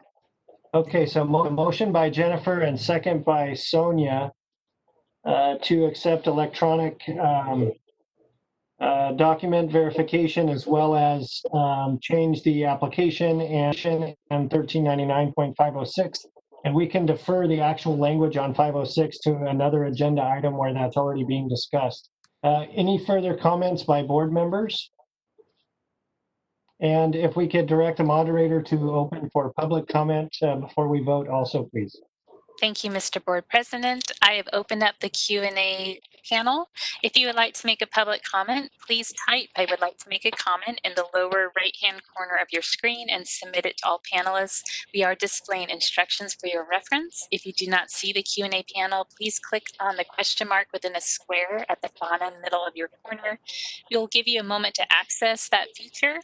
And while we wait, I see someone new has joined us. So Valerie Caldwell, because we've been having technical difficulties with this board meeting, I just want to test to make sure that you can hear us and that you can speak if you'd like to. So Valerie, you've been unmuted. Can you let us know if you can hear us? And if you can't speak, like maybe you don't have a microphone, can you maybe type in the Q&A panel just that you can hear us? Oh, you've done so. Thank you, Valerie. Thank you for letting us know you can hear us. I'll go ahead and mute you again. All right. So, Mr. And Jed, can I make a comment about this, an additional comment? Yes, please do.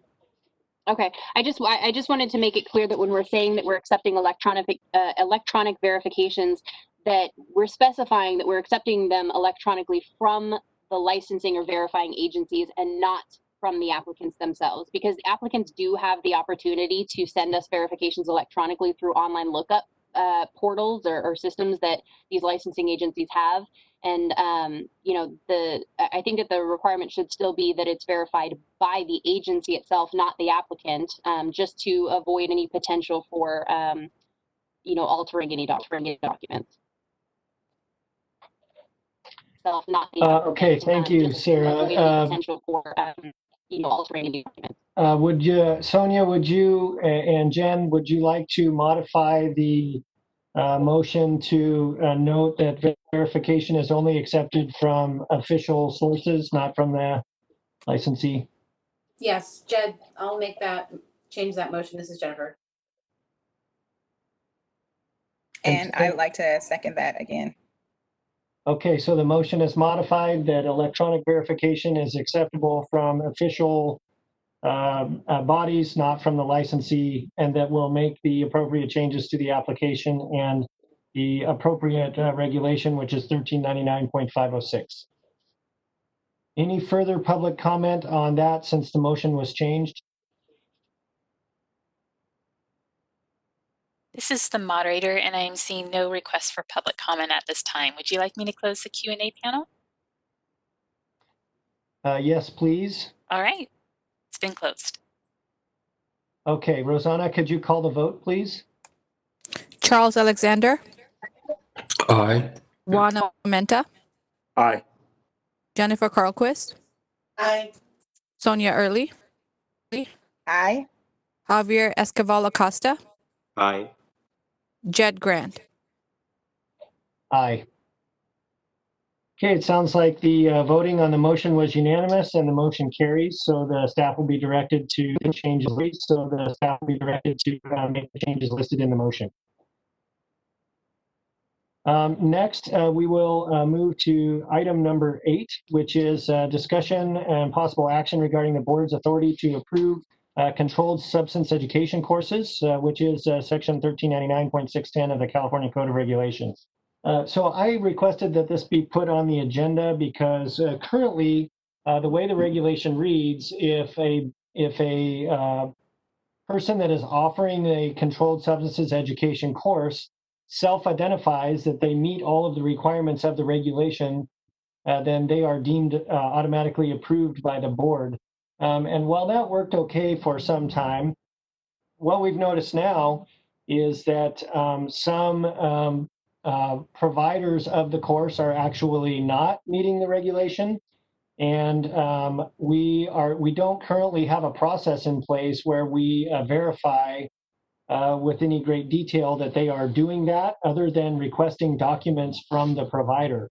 And we have a list on the website where we can list the providers of the courses, which is a de facto approval by the board if we list them on there. And so because of that, we've placed various providers on and off of our website as we've heard from them. We've requested that they basically prove that they are compliant, and some of the providers have been very forthright about that and submitted proof, and other providers have been fairly evasive about it. And so that leads to a problem now that the controlled substances course is required. It used to be optional. Now that it's required, we have to make sure that whoever, when a licensee submits their documentation that they've attended the controlled substances course, we have to know that the course that they attended was a course that meets all the requirement of 1399.610. And we haven't really got a robust way to do that. So we get these certificates and we're like, well, did they really do what they said they were doing? And so I just wanted to talk about how we might implement auditing and enforcement for these regulations to ensure that the licensees are getting what they are supposed to be getting, and that we're complying with the law that was changed in 697 and is listed in the Business and Professions Code. And I also had a question about how we might handle certificates from licensees who we know took this course from a provider that was not approved or that did not meet the requirements of the course. And this has come about because we have had licensees call the board and complain and say, hey, I took this course and it wasn't very helpful. It wasn't very robust. And this is sort of how we've become aware that there's some quite deficient providers out there. So I wanted to put that out there for discussion among members of the board, and to get staff input as well. But my thought is that we probably ought to make some changes to this regulation so that we have a little bit more teeth to make sure we're doing what we need to do to ensure that we're meeting the requirements of the Business and Professions Code. So I'll put it out there first for any board member comment, and then staff, if you have comment about how we might make this easier for us to do our job, that would be welcome as well.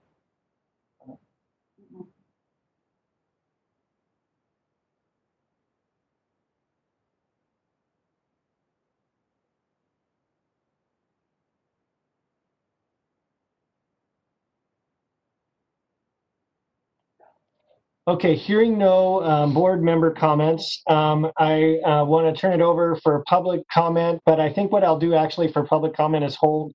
I will make a motion to direct staff to review the regulation and come back with recommendations to the board for how they might more appropriately audit and enforce the current regulation, and whether or not they think that regulatory changes are needed, and to work with board counsel to determine whether this can be handled just as a policy. That's my motion. Just would make a comment that I want to make sure that we don't have underground regulations, and so that's why I'm sort of thinking that this should be put in the regulation for modification for how we're going to change that enforcement. So again, the motion is for the board to work with council to determine whether changes need to be made to 1399.610 to provide for auditing and enforcement of the regulation, as well as how to handle certificates from unapproved providers. Jed, this is Karen Halbo, the Regulation Unit Attorney for the board. Can you hear me? We can hear you, Karen. Go ahead. I think what you're saying is very useful and could be done. And I was wondering, are you looking for a lot more language, or just we could add a subdivision E saying the board reserves the right to audit and remove programs that do not comply with this regulation? It could be very straightforward language, taken down, Yeah, I think read, and being yeah, your that would motion. be You could fine. move quicker. So you're recommending a change to the motion that says we just add to the regulation. So would be directing staff to work with council and DCA staff to implement a change to the regulation that would allow auditing and removal of non-approved providers that do not meet the requirements of the regulation. Yes, and I can type something up like that and send a copy to you and to Will and Lynn, and you could come back to this item and say, here's what we're proposing as the modification, and then take comment and discuss and have, because it doesn't sound like you need more than just stating the board's reserving the right to remove people who don't comply. And maybe not accept certificates from unapproved providers. And not accept, thank you, yes. So, okay, so I will modify my motion to direct the board staff to work with council to draft a proposed language for change to 1399.610 and return it to the board for approval by the next meeting. And this is Will. Unless Karen, if I understood you correctly, you were saying you were going to draft it during the course of this meeting and send it to us. Was that correct? Or are you saying you'll do it at a future date? that's correct. I may be too impatient for regulations, but I think the board could move on it now. You just need to move it slightly down the agenda so that you can read the exact language. Wow, that is very efficient. That sounds great. So I will withdraw my motion and wait for that language, and then we will leave this agenda item and return to it at a later time. Does that sound appropriate? Any problems, any concerns about that from the board members? No, that's fine. My email's all. Okay, hearing no objection for the board members, and with great appreciation for Karen being willing to do this on such short notice, I would just ask Karen, once you have that, sort of language, if you could email it to Rosanna, who can send it out to the board members, or we can otherwise figure out a way for her to get it so that I can read it for the board members when we return to the item. I will email it to her. Yes. Okay, sounds good. Seeing a hand raised, is there a public comment that would like to be made here? Thank you, Mr. Board President. I will go ahead and open up the Q&A panel. And just a reminder for the public to please not raise your hand, because we will be calling for public comment when we're ready for it.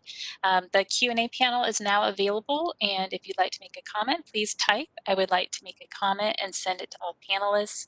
If you do not see the Q&A panel in the lower right-hand corner of your screen, please click on the question mark within the square at the bottom middle of your screen. Thank you.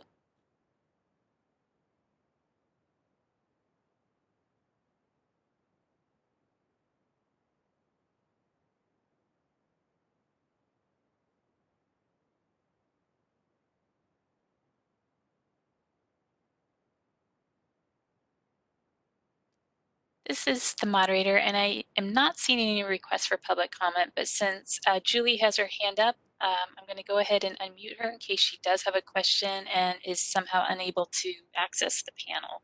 So Julie, I'll let you know when you're unmuted. Julie, you've been unmuted. Do you have a comment? Hi, everyone. I'm just listening in from home, and this is Julie with the PAB. And I just wanted to clarify the language the changes to the regulatory language, will that also clearly identify how the board is deeming these approved for the courses? So the requirements to be a approved course are already in the regulation. What we're really talking about now is how to audit and what to do when they don't meet that requirement. But the requirements for the course are already established in the regulation. I don't think we're contemplating changing those. We've had a few conversations during past, in the middle of past board meetings that we've been trying to figure out how to approve the courses, whether or not we were going to send people out to audit them to make sure that they were actually including what was required, given the fact that all we're doing right now is collecting a course syllabus and comparing it to what's in the regulation. But there hasn't been like an on-site audit, and I didn't know if that was going to be coming down the road.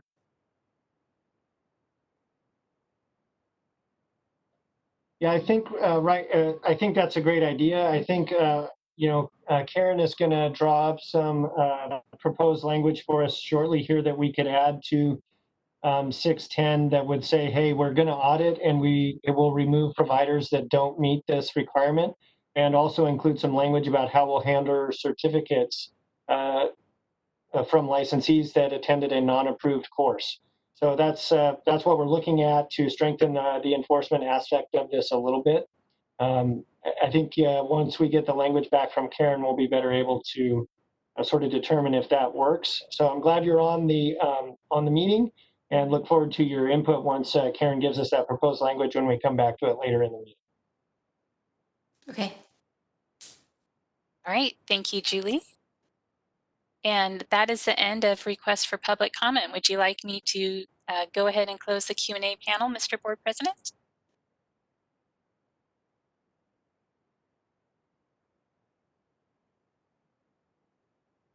This is the moderator, and that is the end of requests for public comment. Would you like me to go ahead and close the Q&A panel, Mr. Board President? Yes, please. All right, I've done so. Thank you.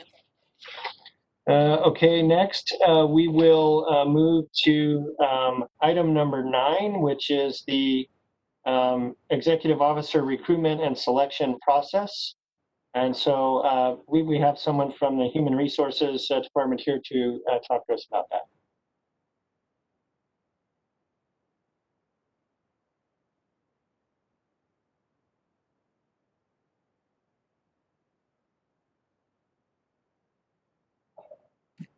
Hi, my name is Paul Tao. Can everyone hear me?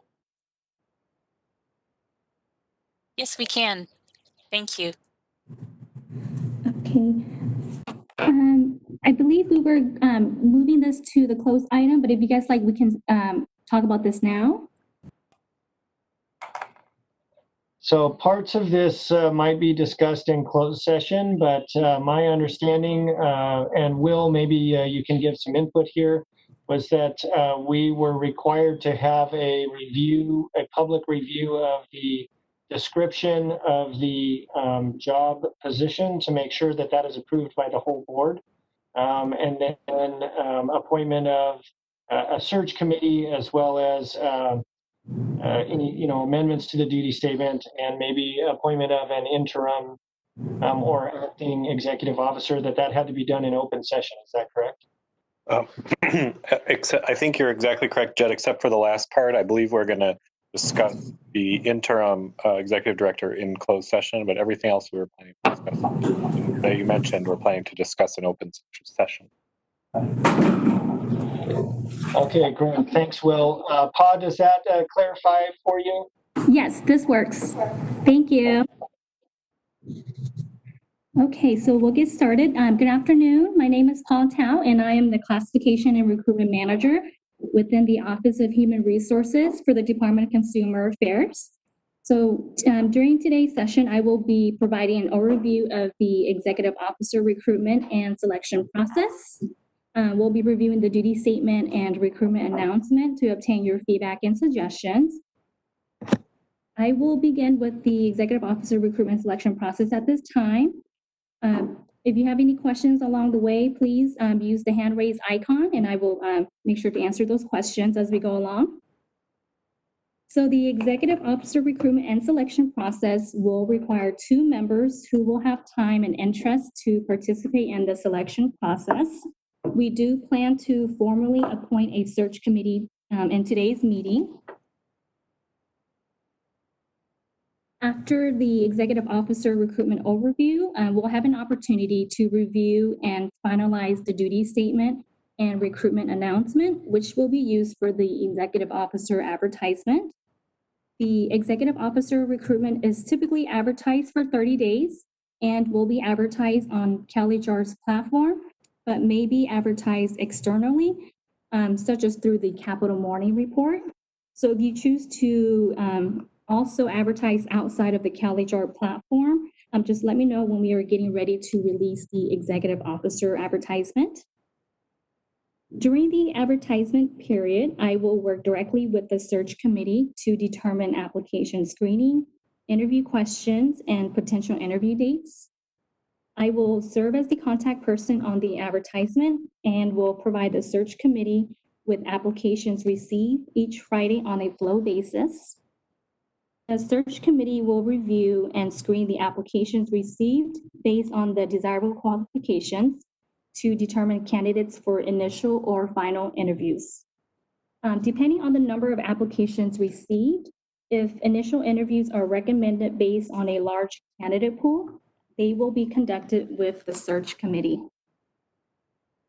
Reference checks will be conducted for the top candidates prior to final interviews with the board members. At a next scheduled board meeting and closed session, final interviews will be conducted for the top candidates. This will require a vote by the board members to select a final candidate. Upon selecting the finalists for the executive officer position, a start date and salary can be determined. In accordance with the Business and Professions Code Section 3512, appointment of this executive officer appointment will not require the DCA director's approval. The selection of the candidate must be kept confidential until candidate notification has been completed and accepted, and the unsuccessful candidates have been notified. The selected candidate will also require CORI clearance if they're currently not with the board, which will be facilitated by the Office of Human Resources. Once the selected candidate has passed CORI, the board can work with Public Affairs to make the formal announcement. And then on or prior to the effective date of the appointment, the oath of office must be administered, which may be administered by any board member, DCA director, or their designee. The oath of office must be administered in person. So this concludes the overview of the executive officer recruitment and selection process. Do you have any questions regarding this process at this time? So I just wanted, I don't have any questions. This is Jed Grant. But I did want to let you know that we appointed an executive officer search committee at our last meeting, which consists of Juan Armenta and myself. So just letting you know that that's already been done. And then I wanted to give the board members an opportunity to ask you questions about the process. Okay. Board members? And this is Will, just a small point of order on that, Jed. We put it back on the agenda this time because last time in our last meeting, we elected or appointed a search committee sort of informally because it wasn't agendized. So our plan here is to just do that, formalize it this time now that it's been agendized. Oh, okay. So we actually haven't, it's not an official committee then, is that correct? That's right. Not until we do that later in this agenda item. Oh, okay. My mistake. Thanks for the correction. Sorry about that. Before we move on, though, are there any questions from the board members for Paul?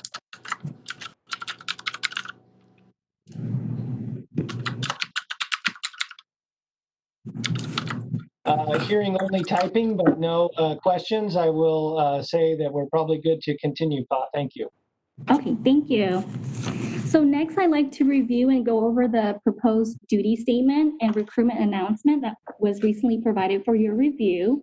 We'll go ahead and get started with the review of the proposed duty statement at this time. So I'll give you a few minutes to pull that out if you don't have it in front of you yet. So I just want to ask the board members, do you have a copy of this duty statement available? I don't think it's in the packet. We do not, or I do not. This is Sonia. Okay. It was sent last Friday via email.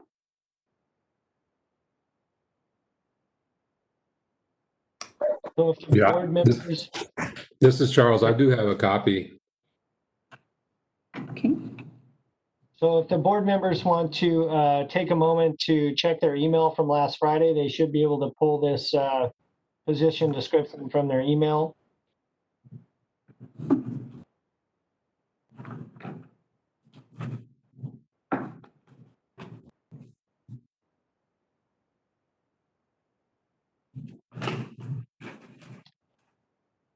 Paul, I think you're good to go ahead and continue. I just wanted to make sure that the board members knew where to find the duty description if they didn't have it in front of them.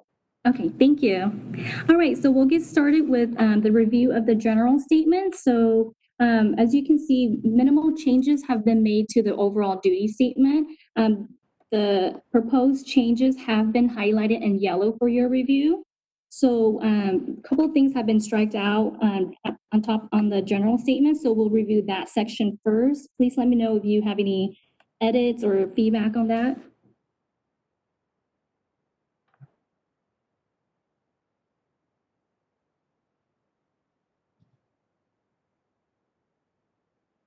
Okay.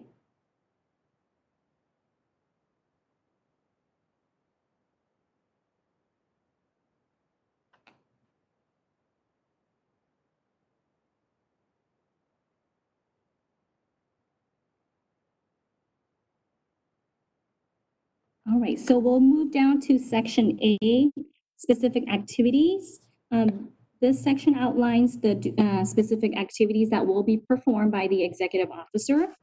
So starting with section A, please let me know if you have any questions on this first page.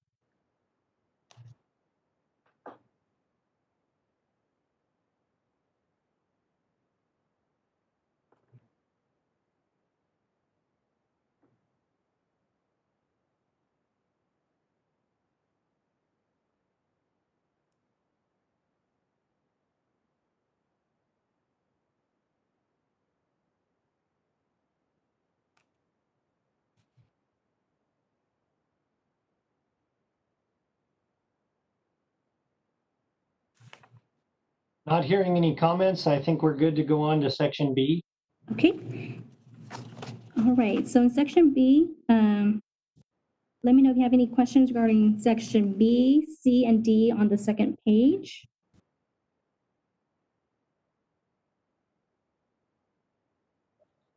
This is Jed Grant under section C, where it says directly supervises 7 board staff. I wonder if we might just remove the number so it could read directly supervises board staff, because there may be changes in the number of board staff. Okay, I will make that change. Thank you.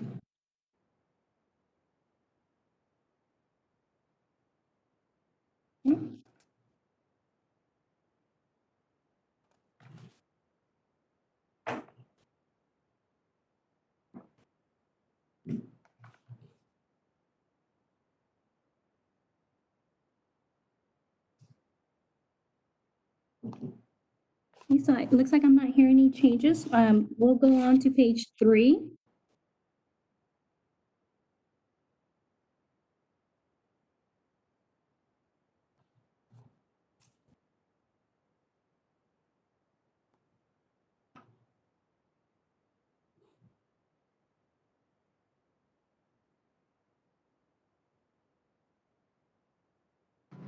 This is Juan Armenta. I have a comment on page 3F. Just, I don't know why I'm uncomfortable with it, but saying errors in judgment just has a negative connotation to me. I think we should just have exercises in judgment could have significant and get rid of adverse impact on California. Those just seem kind of negative, and I just don't like having that document around suggesting that that's something we're anticipating. I think if we just say exercise of judgment can have could have significant impact would be sufficient.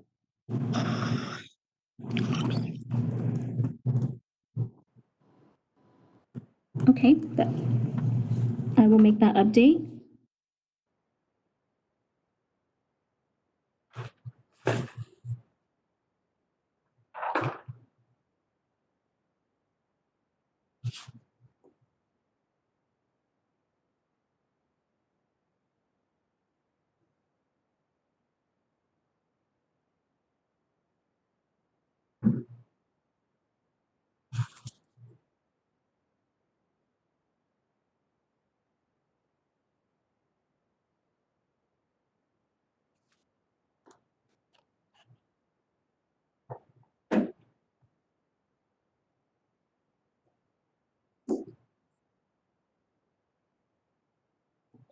I'm not hearing any comments. I think we're okay to move on to the next page if everyone's okay with that. This is Sonia Early. I just had a quick question. With the new office, were there any functional or additional functional requirements that need to be added to that area?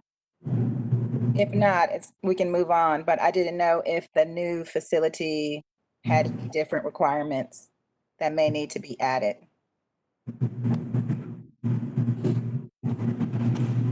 Sonia Lynn is sitting next to me and reports that no changes to the functional requirements would be necessary.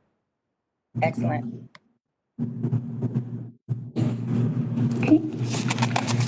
Okay, thank you. We'll move on to page 4.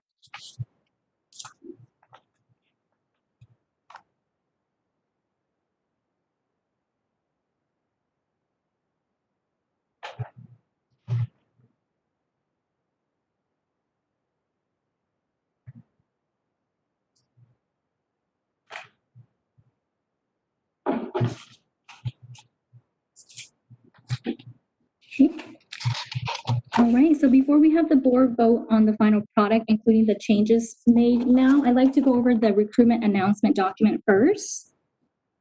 So at this time, I'll give you a few minutes to pull up the recruitment announcement document.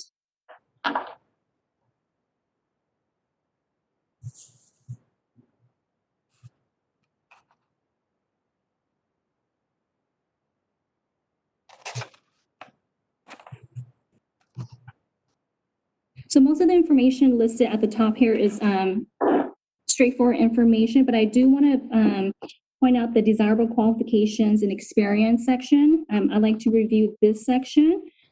This section will be what we're going to use to develop the interview questions and how we're going to score the candidates. So I do want to have you take a look at the desirable qualification and experience section at this time.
Not hearing any comments. Unless any board members speak now, then we'll assume that the desirable qualifications and experience bullets are acceptable. Okay, thank you. Next, under the interested persons submittal requirement documents, under the statement of qualifications, I'd like to ask how many pages would you guys like to see for this one? Normally we have 2 to 3 pages for the statement of qualifications, but I wanted to get your vote on how many pages you like. This is Juan Armenta. I don't know that 4 might be enough. I would certainly like to see probably more also to observe their writing style. I think that tells us a lot. So I don't know, Jed, you and I guess are going to be doing this, so I don't mind as many as a dozen or even 20 pages if that's what they want to share.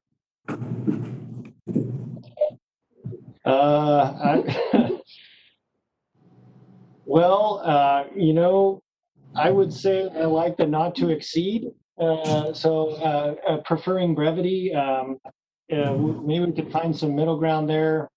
I think 5 to 6 pages would be plenty for me to determine their writing style. You have more experience okay than this with this than I, Jed. So I'm happy to follow your lead. I just maybe it's because I'm so verbose. When I see 4 pages, I said, "Well, how am I going to do that?" I get what you're saying. So does 5 to 6 pages that seem okay to you, or also interested in the input from other board members as well? If you feel like an applicant for this position could adequately express their suitability for the position in 5 to 6 pages. You don't have to vote. Actually, sorry about that. You don't have to vote on the number of pages you like to see. So just you just need a number. I understand. I'm not calling for a vote. I'm just wondering if any of them might weigh in. Yes. Hi, this is Sonia Early. I would go with a not to exceed 6 pages. That way, it'll be the 4, up to 6 pages.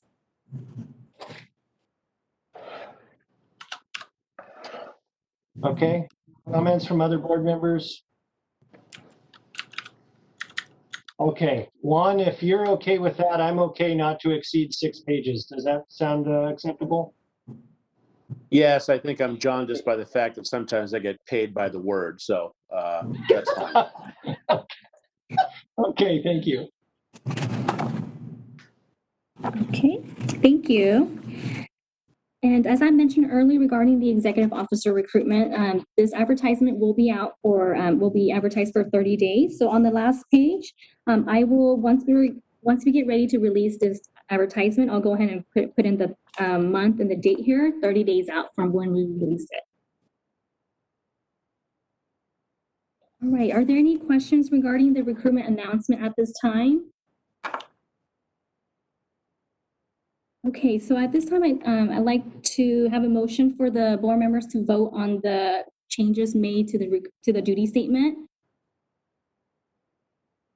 I'd like to make that motion. This is Sonia Early.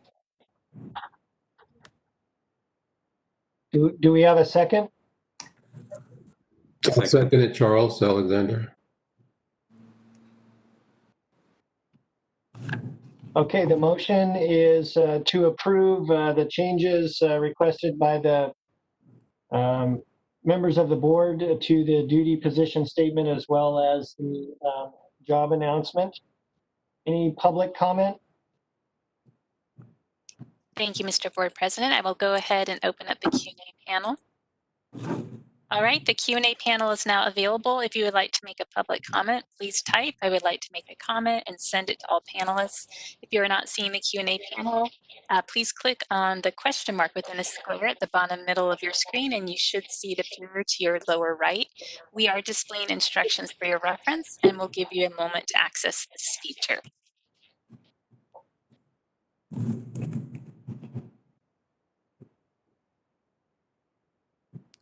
This is the moderator, and also while we wait on that, we've had a new member join us, so I just want to test to make sure they can hear us and communicate. So the individual identified as CH, I'm going to go ahead and unmute you. And CH, can you let us know if you can hear us? Yes, I can. Perfect. Thank you so much. All right, so Mr. Board President, I'm seeing no requests for public comment at this time. Would you like me to go ahead and close the Q&A panel? Yes, please close the Q&A panel. And right. Rosanna, can you call the roll, please? Call the vote. Charles Alexander. Aye. Juan Amenta. Aye. Jennifer Carlquist.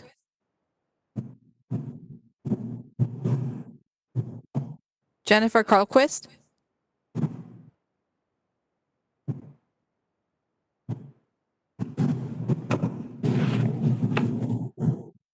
Sonia Early, Aye. Javier Escoval Acosta, Aye. Jed Grant, Aye. Jennifer Carlquist, Aye.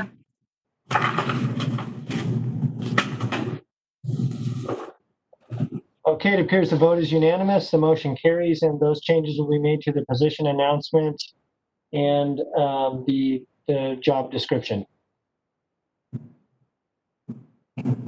Paul, do you have anything else for us? I do not at this time. Thank you very much. Now, thank you very much for your help and clarification of the process, as well as help in crafting the document. Thank you. So the next item under this is the appointment of the selection committee, the executive officer search committee. So previously, Juan and I were nominated for this committee, but based on Will's information a little while ago, since that wasn't official, we'll entertain a motion to nominate any 2 board members to this committee.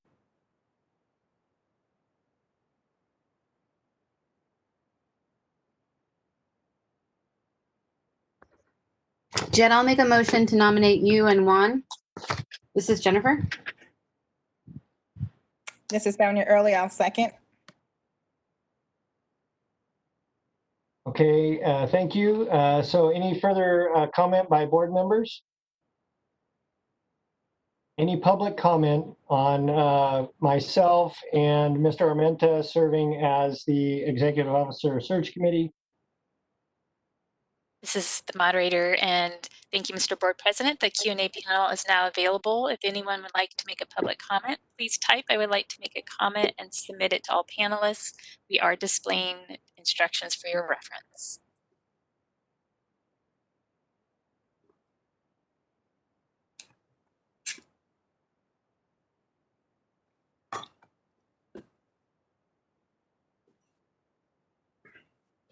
This is the moderator, and Mr. Board President, I see no requests for public comment at this time. Would you like me to close the Q&A panel? Yes, please. Okay, thank you. Rosanna, could you call the vote, please? Charles Alexander, Aye. Juan Amenta, Aye. Jennifer Carlquist, Aye.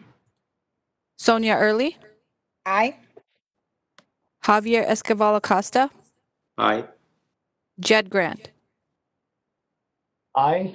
The voting is unanimous and the motion carries. So Juan and I will be on the Executive Officer Search Committee.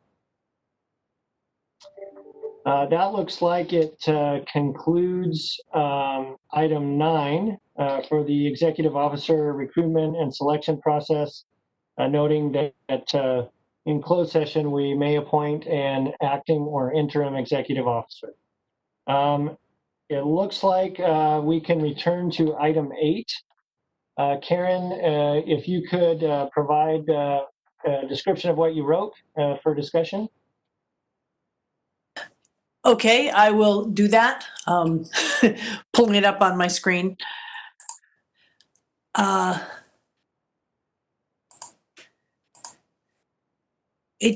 We have amending the section 1399.610 to read subdivision E. The board reserves the right to conduct periodic audits of the courses offered by the course providers listed in subdivision D to ensure compliance with this section. If the board determines a provider is not in compliance with the requirements of this section, the board will notify the provider and will no longer accept the provider's course to satisfy the controlled substance course requirement. There's specifically nothing about that the board will amend the regulation or take them off the list, because you don't want to put any, you don't regulate yourself for the most part. You always have that option, but I wouldn't put anything in there about that. So I wonder if we might add to the end of this that we will no longer accept a course to satisfy the requirement until such time as they come into compliance. Can we do that? Yeah. Because just my only concern with this wording is that it looks like they can never offer it again. Okay, so you're wanting to say,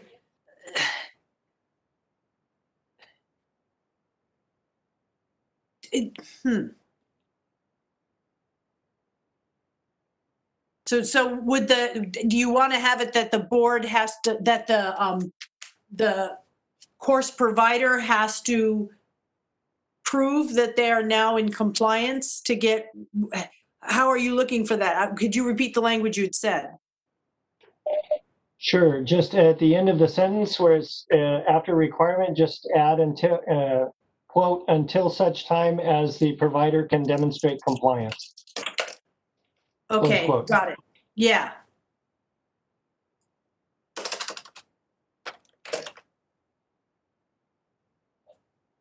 Any comment from board members or motion to accept the language as drafted by Karen?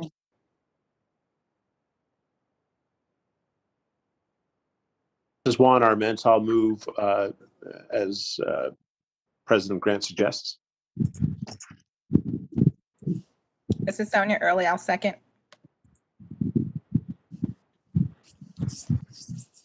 Okay, so we have a motion and a second to accept a modification to 1399.610 of the California Code of Section 16 of the California Code of Regulations to add subparagraph E, which reads, the board reserves the right to conduct periodic audits of the courses offered by the course providers listed in subdivision D to ensure compliance with this section.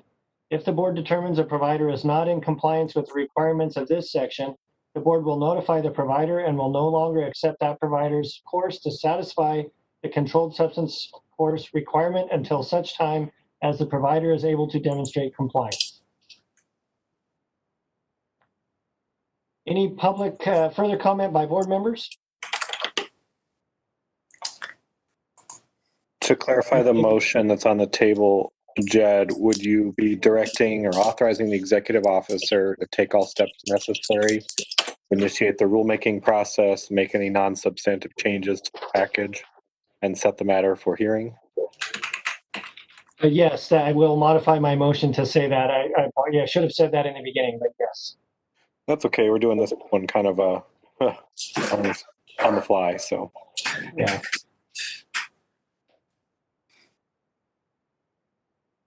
So I actually think that was Juan's motion and Sonia's second. So they would need to change the motion to read as described by Will.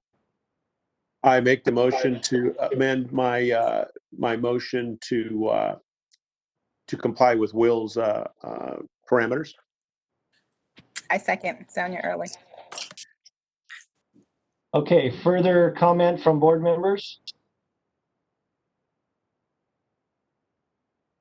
Okay, any public comment on the proposed change to the regulation?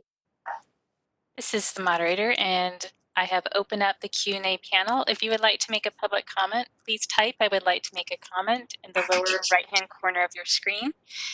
If you're not seeing the Q&A panel, go ahead and click on the question mark within the square at the bottom middle of your screen, and we'll give you a moment.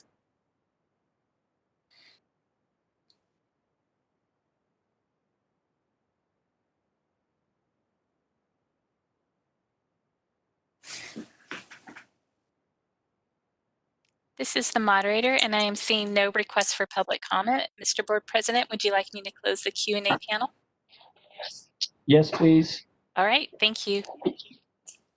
Rosanna, can you call the vote, please?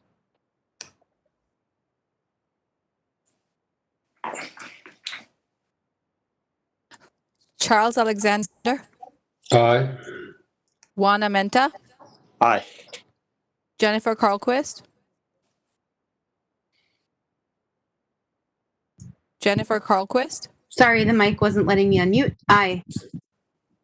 Sonia Early, Aye.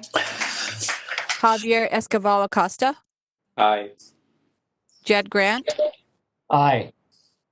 So the motion carries with unanimous votes, and we'll looks like be able to talk about that at the next meeting. A special thanks to Karen for coming up with that so quickly. Thank you very much. That's great work.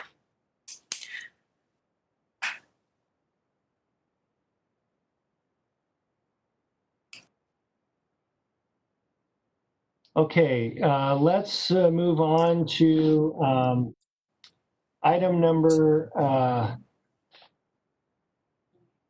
let's move on to item number 18, where we can do the legislative report. And then when we've concluded with item 18, we'll take a short break, if that's okay. So item 18, which is a report by the Legislative Committee for discussion and possible action to consider positions regarding the following legislations, and that is Sonia.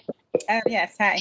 This is Sonia Early, and I'm a part of the Legislative Committee, and I will review the legislative items for today's board meeting.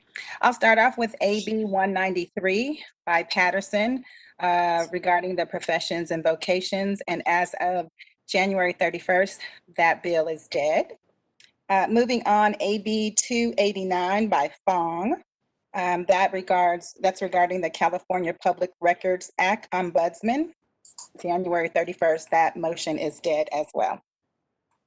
AB 312 by Cooley, State Government and Administrative Regulations Review. As of January 31st, that bill is dead as well. And AB 358 by Lowe regarding Sexual Assault Forensics Examination Kit Database. As of January 31st, that bill is dead as well.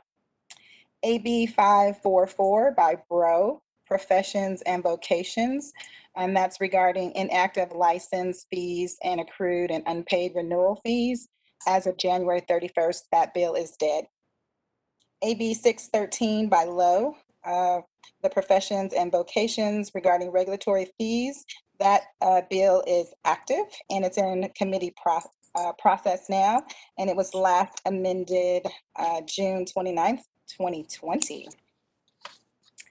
And the board's action from the January meeting was in support if it was amended. And so again, that's in committee right now. AB 890 by Wood regarding the nurse practitioner scope of practice. That bill is active and it's in committee process, and it was last amended on 8/6/2020. And in the January meeting, the board took no action. AB 1616 by Lowe regarding the Department of Consumer Affairs. Board expunged convictions. The status is that is an active bill and it's in committee process right now. And I believe at the January meeting, the board took no action. And SB 53 by Wilk regarding open meetings. The status is that it's an active bill and it's past committee process. And regarding the board's action in January, it opposed as the board utilizes a two-person committee that has no decision-making ability and is required to report back to the board. And lastly, SB 615 by Huso regarding public records disclosure. As of February 3rd, that motion has died. And this concludes the legislation.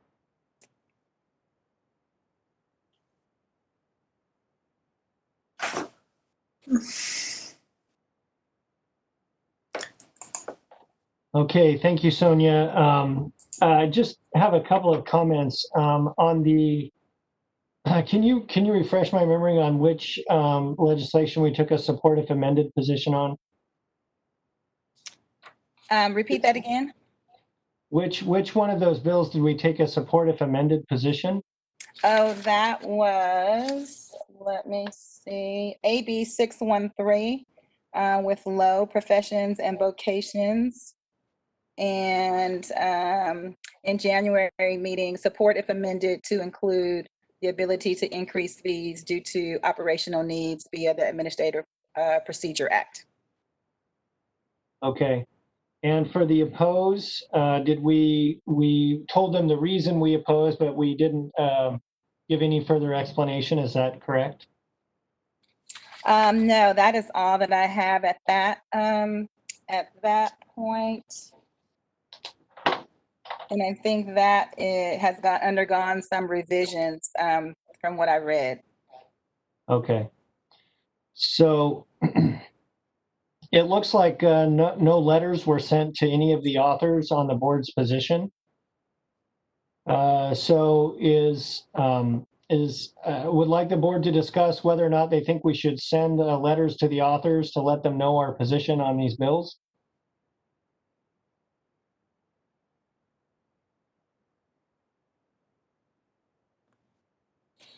I definitely think that would be worthwhile to do at this point. So was that a motion to direct board staff to prepare letters to the authors to advise the authors of our position on a bill where we took a position? Yes, that is correct. Are you making that motion? I would like to make that motion only, and I know that we had another board member, and I know that was almost, almost nearly a year ago, and I just want to make sure that it wasn't done. I don't believe so, but I don't know for sure. Yeah, Lynn is assuring me that no letters went out since January regarding bills. Okay. I would like to make that motion. Thanks. Okay. Second? This is Jen Carlquist. I'll second. Further discussion? Public comment? This is the moderator. Thank you. I will go ahead and open up the Q&A panel. The Q&A panel is now available. If you would like to make a public comment, please type, "I would like to make a comment," and send it to all panelists. We are displaying instructions on the screen. And if you do not see the Q&A panel, click on the question mark within a box at the bottom middle of your screen.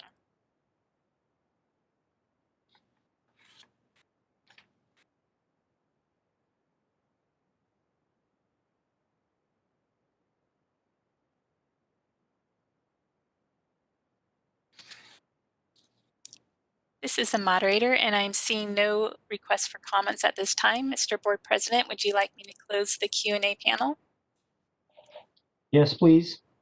Thank you. Rosanna, will you call the vote, please? Charles Alexander, Aye. Juan Amenta, Aye. Jennifer Carlquist,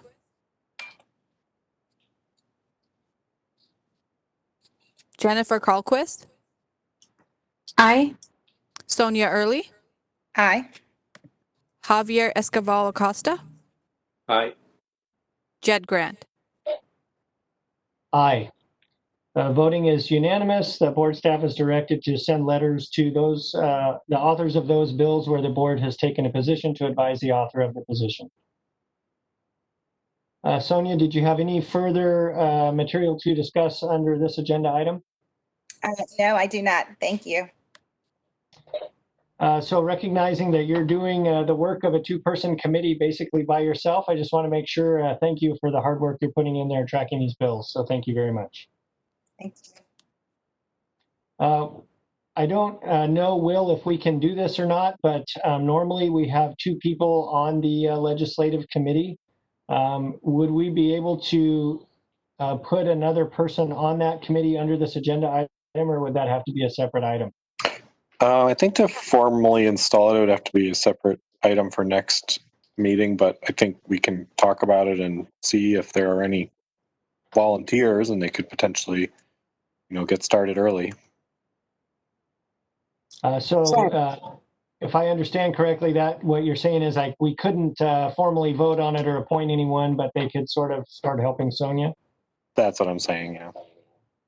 Okay. Are there any board members that would like to assist Sonia on the legislative committee? Jed, this is Jen. If Juan is not interested, considering his extensive legal background, then I would be interested. Thank you so much, Jennifer.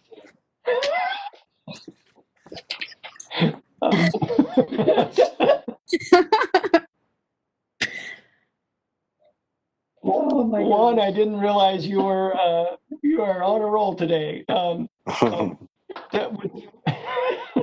Would you like to serve on the committee, or is your plate full and you would prefer to defer on that? Yeah, I'm a little full. I'm going to be having to do some. The civil courts are getting geared up to do trials by video, which looks like it's going to be crazy. So for right now, I think I do need to defer on that. Okay, great. So Jen, thank you for stepping up and being willing to assist Sonia. We will put this on the agenda for the next meeting where we can have a formal appointment. Okay. But in the meantime, thank you for being willing to help her out with the legislation. I appreciate that. Absolutely. No problem. Thanks, Jen, and welcome. Thank you, Sonia. Look forward to working with you. Likewise. Okay, the next item on the agenda, before we will need to go into closed session, well, I guess there's two more items. So the next one would be item 14, which is a regulatory update and discussion and possible, well, I guess there's several. Sorry, let me start over again. The next item is number 14. Let's just do that. And I think, let's see, I think, Karen, are you going to do that since Anita isn't able to be here? Yeah, I was going to do item 14 and 15. And 15 goes a little quicker. Can I just do that? That's just giving you updates.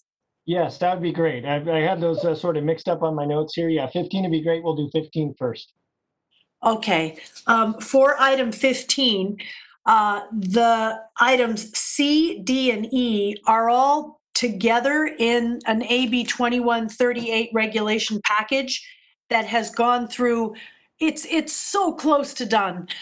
Agency approved it on the 28th of July with just a few revisions, and those were submitted back to agency, and we're just waiting for their final approval. And then Anita will be able to file the documents with the Office of Administrative Law. And it should be in good shape. We are having a number of those packages go through, and the reviewers are moving pretty quickly with them. And I'm helping her with doing a memorandum asking for an expedited review and that the package become effective upon filing with the Secretary of State. Packages are normally becoming effective every quarter. And because the law became effective as of July 1st, it would be good to have the regulations effective as soon as possible. So if we'd have gotten lucky and gotten the corrections back, she'd be reporting that she's filed it. She's ready to go. But it's close and almost done. Next, for item A, the renewal of license and continuing medical education. That one is about ready to go out for the first 45-day comment period so the public can see it. Both that and B have a little problem. B got hooked up with budget, and now it's when I got this agenda, I contacted Matt Nishimi in budget, and it's now ready to move forward. But for both of those, the issue that I asked Anita about, and she was confident Lynn was going to be able to take care of who's going to be working when, is the notice person. Normally we list two people for regulations for the notice period, the person at the board to be contacted. And both of those had Anita and Lynn. And I looked at a 45-day comment period and said, well, if Anita is doing contact tracing, you may or may not be able to access her email. And if Lynn is gone at the end of August, we should not put her name on there. So that was the last piece that I was missing, is who to put as contact people for the notice. Okay, could we put Rosanna Khan and Christy Vong? I'm fine with that. I just couldn't get a name. So right. Yeah, some of these changes related to the pandemic and other things have kind of caught us a little off guard with staffing, but I think both of those folks will be in the office and would be able to take comment. Right. And normally it's not that people actually contact them. But in case you want to have it be someone who is there with an email account that you have access to. So these are in good shape and will be moving forward, and hopefully will be past or in the middle of the comment period the next time the board meets. So that's the update on all of those. But Anita's been pushing on them. And then do you need to get comment or get feedback before going to 14? I would like to, if that's okay. So any board comment on item 15? Board members' comments? Seeing none, any public comment? This is the moderator, and I'll go ahead and open up the Q&A panel. The Q&A panel is now available. If you would like to make a public comment, please type, "I would like to make a comment," and submit it to all panelists. We are displaying instructions for your reference.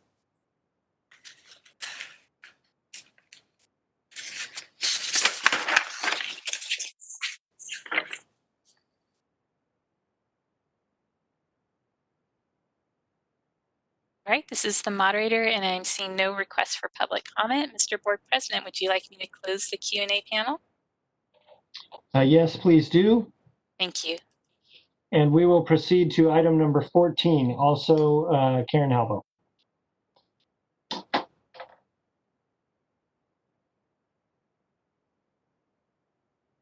The changes, and there are a number of statutes that get impacted by this. And I'd like to walk the board through each statute and have you look at each, at each regulation separately, because there's one that I think, having spoken with Board Counsel McGuire yesterday, that I think is not quite ripe, but you can go ahead and approve the other regulation sections to move forward. So she has submitted a memo as a part of the board council materials, and hopefully you can find that memo on the regulations affected by SB 697. And if you look at the first one, that's section 1399.502, which is a definition section. Karen, if I could just interrupt you briefly, to the moderator, could we please add the sections to the screen as she is discussing them so everyone can see it? This is the moderator. So you'd like to see the PDF board materials? Yeah, that contains the changes that are in the law as she talks about the things that she's changed. So each section as she covers what is being changed, we could make sure that everyone can see that. I'm just concerned that the public may not have had access to the board materials. Okay. And that'll give them a chance to weigh in on some of these changes. All right. And do we know what page these start on? 77. 77. So that's section 502. The memo is a couple pages back, so it depends what you want, Karen and Jed.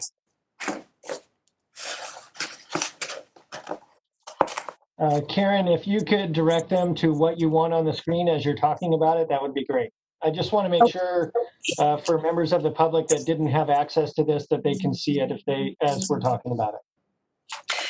And frankly, it's better for us too, to have it really just looking at it where it is.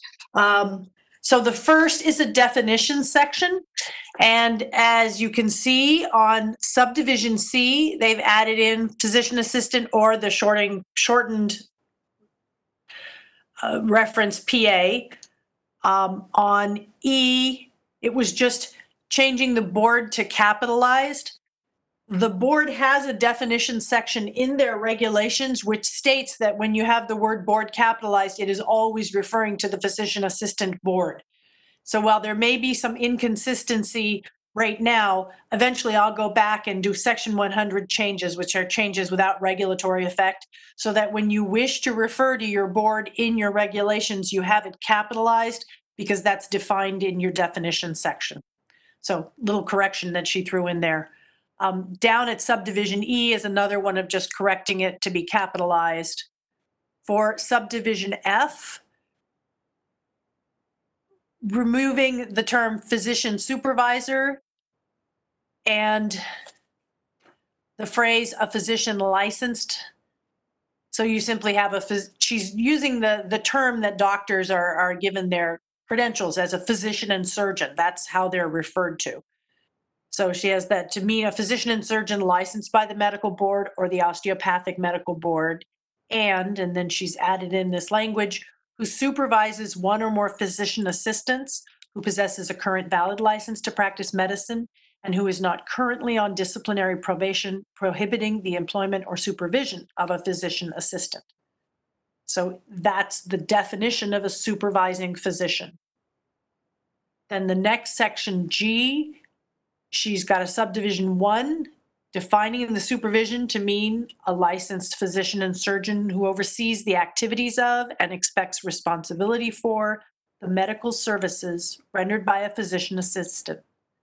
Supervision, as defined in this subdivision, shall not be construed to require the physical presence of the physician and surgeon, but does require, and then it has these subpoints, A, adherence to adequate supervision as agreed to in the practice agreement, and B, the physician and surgeon being available by telephone or other electronic communication method at the time that the physician assistant examines the patient. Then there's a G2. Nothing in this subdivision shall be construed as prohibiting the board from requiring the physical presence of a physician and surgeon as a term or condition of a physician assistant's reinstatement, probation, or imposition of discipline. Next down, we have another grammatical correction for the capital B for board, and then adding a subdivision I. Practice agreement means the writing developed through collaboration among one or more physicians and surgeons and one or more physician assistants that defines the medical services the physician assistant is authorized to perform pursuant to section 3502, and that grants approval for physicians and surgeons on the staff of an organized healthcare system to supervise one or more physician assistants in the organized healthcare system. Any reference to a delegation of service agreements relating to physician assistants in any other law shall have the same meaning as a practice agreement. And that's to basically embrace the vocabulary of the legal changes from SB 697. So I think we need to chunk these out one by one and have the board look at this language and is it to the board's approval? So do you think that it would be better to have the board vote on each section as we go through it, or would it be better to do it all at the end? I think each section, because if the public has comments, it may be specific to the section. Okay. So right now we're talking about section 502, I believe, right? Yes. Yeah, that's all 1399.502. So any further comment by board members on the changes listed in section 502?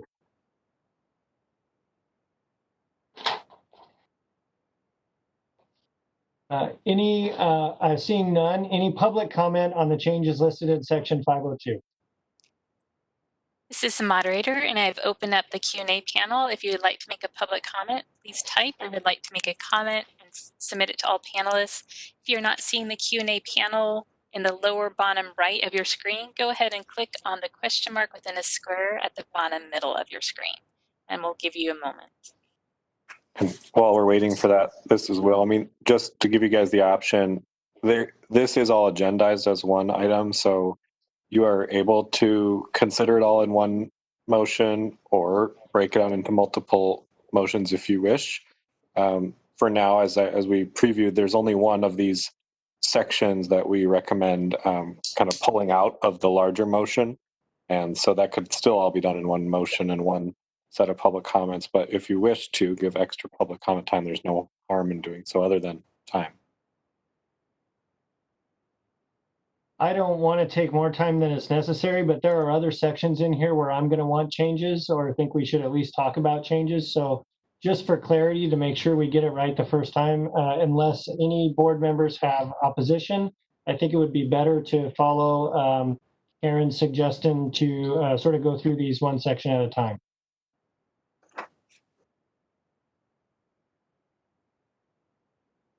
And this is the moderator. We have no requests for public comment. Would you like me to close the Q&A panel? Yes, please. All right.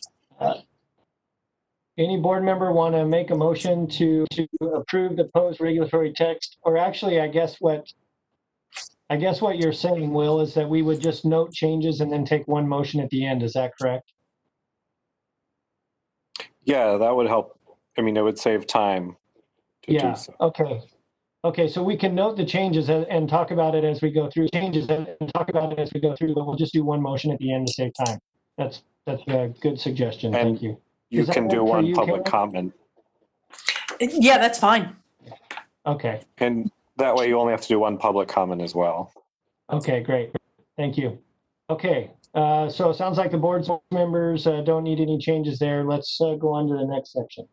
Okay, and the next section covers 2 pages, this bottom of 77 and heading into 76. But if you go back to, 77 to 78, go back to 77 because that's really where the first change is. What is down here? Okay. Section 506 is the section that Will and I, after talking with staff about the existing license and instructions that the board has, and there were things decided in this meeting that would be changed on the application and license, like saying that you can accept an electronic verification or that you can accept an electronic signature. We feel this particular section is not ripe for the board to vote on right now. So I would have us, if the final voting package, that we vote on these sections with the amendments, taking out section 1399.506 for consideration at a subsequent meeting after more drafting has been done. Would it be easier for you to keep track if we do that now, or do you want to wait and do it all at the end? Either way works. Okay, then pursuant to Will's suggestion to sort of save some time, we'll just make a note and pull that section out at the end. Okay, now please going to page 78, starting at the very bottom is section 1399.507, which is being corrected because we had it that the previous regulation indicated that the physician test administered by the National Commission on Certification of Physician Assistants, that the board determined the passing score, and the board does not establish such a score. The scores are a part of what is reported by the National Commission on Certification of Physician Assistants. So Anita was saying, let's strike that phrase, established by the board. And I am not a board member, but another board member could correct the grammatical thing that was noted in our discussions yesterday to have it read successful completion requires that an applicant has achieved the passing score versus what we have right now, which is the word have. So I would recommend that the board accept the changes on section 1399.507 with the modification of the verb to read has instead of have. Can I get a motion from a board member? Well, I guess we'll do that at the end. Okay, so we'll note that that word needs to change from have to has in 507. Thank you. And next, going on to page 79, is section 1399.511, and they've changed the heading to be address of record and added in a new subdivision A that reads, each person submitting an application for licensure to the board must include a valid mailing address, which will be released by the board to the public and posted on the board's website. The mailing address is used for services of all official correspondence, notices, and orders from the board. For B, they've removed or approved program so that the language reads each person holding a license or approval and who has an application on file with the board shall notify the board at its office of any and all changes of mailing address within 30 calendar days after each change, giving both the old and new address. In subdivision C, there is a push for all regulatory language to be non-gendered, so they've struck he or she and put in the term they instead. And it has an addition of subdivision D, which reads, each applicant and licensee who has an electronic mail address shall report to the board that electronic mail address no later than July 1, 2022. The electronic mail address shall be considered confidential and not subject to public disclosure. Those are the changes for the address of record section proposed. I had a question on section B where it says or approval after license. Since we don't really approve well, I guess that could be like a program, like the continuing education program, or like a controlled substances education course or something. Would it apply to that, or does that approval need to be in that word or approval?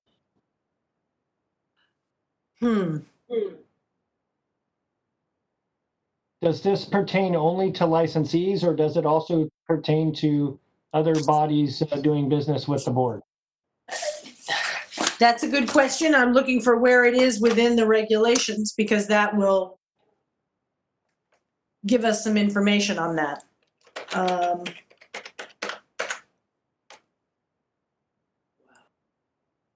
see. Okay.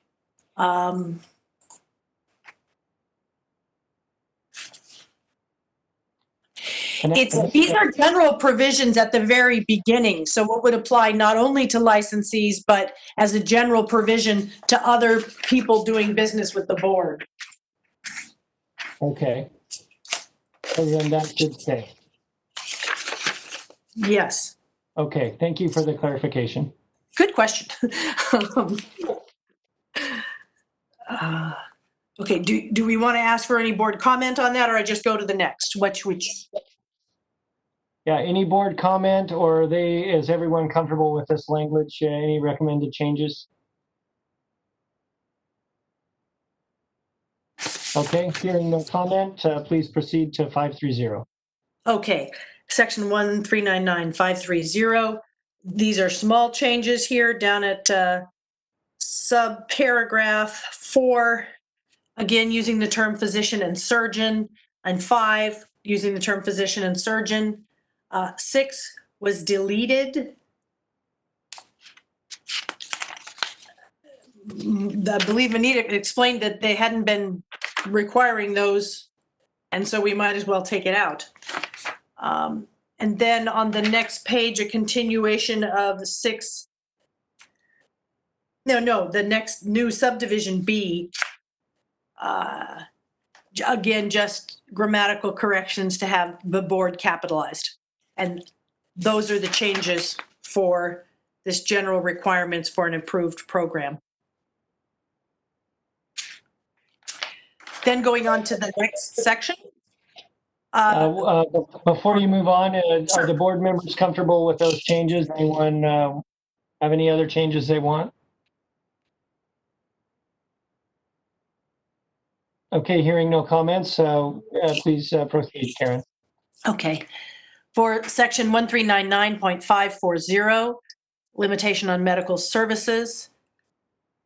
In subdivision A, changing the gendered language to they. In subdivision B, changing to reflect the SB 697 new terminology, eliminating delegation of services and calling it the practice agreement. And it reads, the writing which delegates the medical services shall be known as a practice agreement. A practice agreement shall be signed and dated by the physician assistant and one or more physicians and surgeons, or a physician and surgeon who is authorized to approve the practice agreement on behalf of the physician and surgeons on the staff of an organized healthcare system. The remaining portion of language in that subdivision is crossed out. Subdivision C has the grammatical correction for gender and correcting the B for board.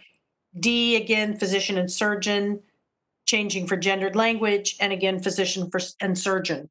So minor changes to this regulation, but reflecting the language of 697. So Karen, in subparagraph B, yes.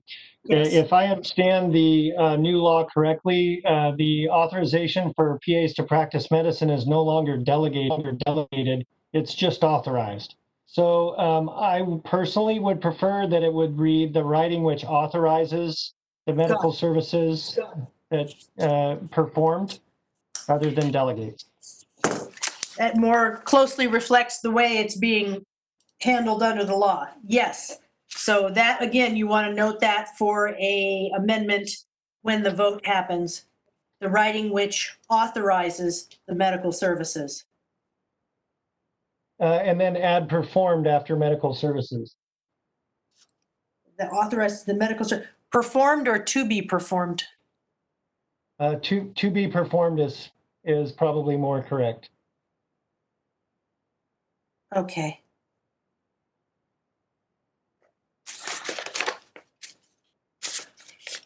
Well, we add these to the list of amendments at the end. Correct. Any other comments from the board members? Okay, thank you. Karen, please proceed. Okay, for section 1399.541, medical services performable. Again, minor changes in the introductory paragraphs, physician and surgeon, changing the term delegation to practice agreement, physician and surgeon, practice agreement, small changes there. Then turning to page 81 on the screen, or no, 82 on the screen. The changes again are minor physician and surgeon, down, subdivision little I1 has those changes, little I2 has those changes, and then there is substantive language added for little I subdivision, no, it's, this is a J, sorry about that. Subdivision J, which reads, a physician assistant may perform informed consent about recommended treatments. In seeking a patient's authorization and or agreement to undergo a specific medical treatment, the physician assistant shall, subparagraph 1, assess the patient's ability to understand relevant medical information and the implications of treatment alternatives and to make an independent, voluntary decision. Subparagraph 2, present relevant information accurately and sensitively in keeping with the patient's preferences for receiving medical information.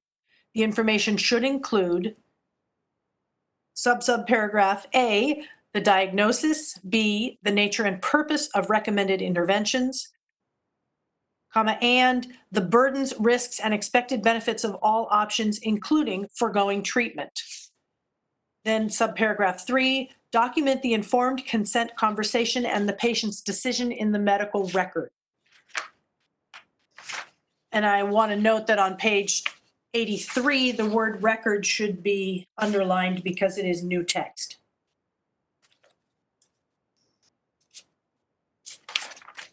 Do any of the board members have any comment on the changes in that section?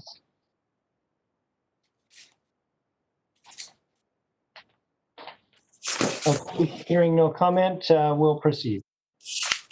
Excellent. The next section, 1399.545, supervision required.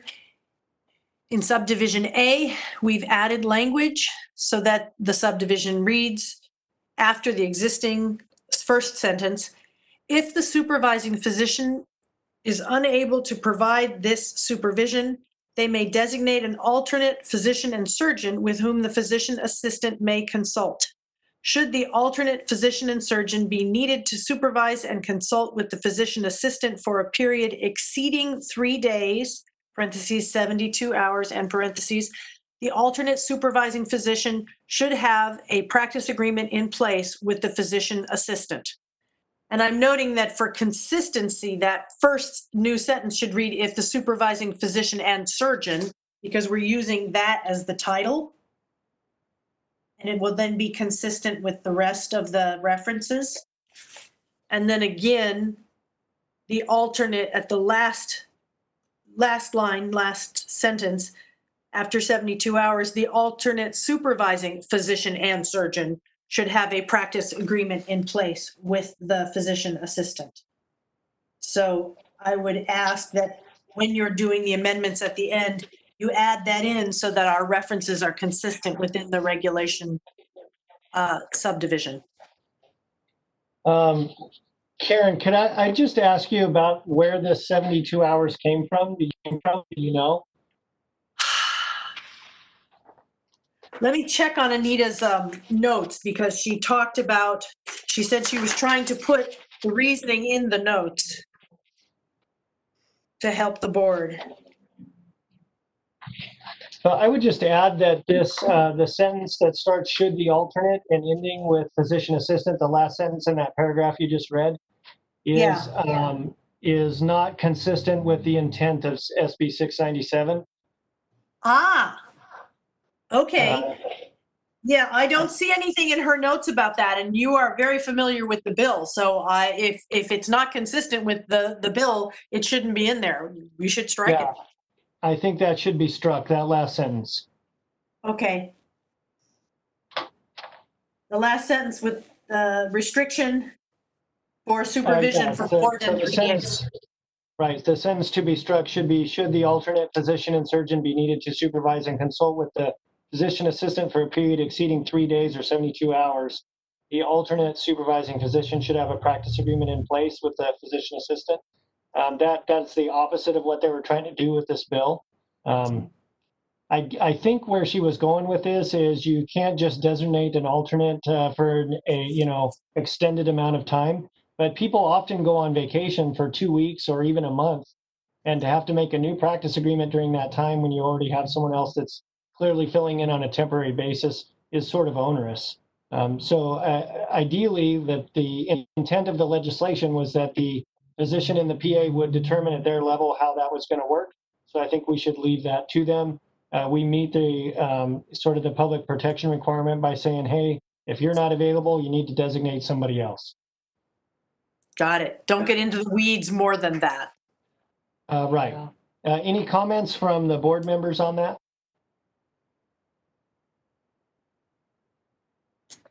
Jed, this is Jen. I totally agree with you on what you just said.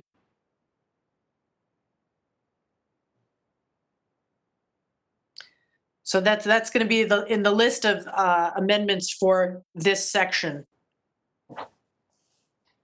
For subdivision. Okay. Thank you, Jen. Any other comments from board members?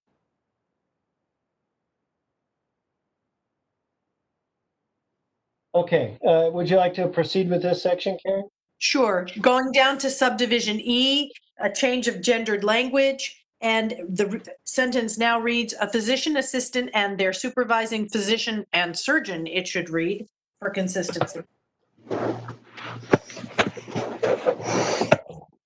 Shall establish in writing guidelines for the evaluation of the competency and qualifications of the physician assistant, which shall include, subparagraph 1, within a new practice arrangement, the supervising physician and physician assistant shall meet monthly for the first 6 months to discuss practice relevant clinical issues and quality improvement measures. I don't know where that comes from. I'm not seeing it in her memo. Then in subdivision 2, within an existing practice arrangement, the supervising physician and physician assistant shall meet at least once every 6 months to discuss practice relevant clinical issues and quality improvement measures. Karen, if I could just stop you there again, this is not consistent with the intent of the bill.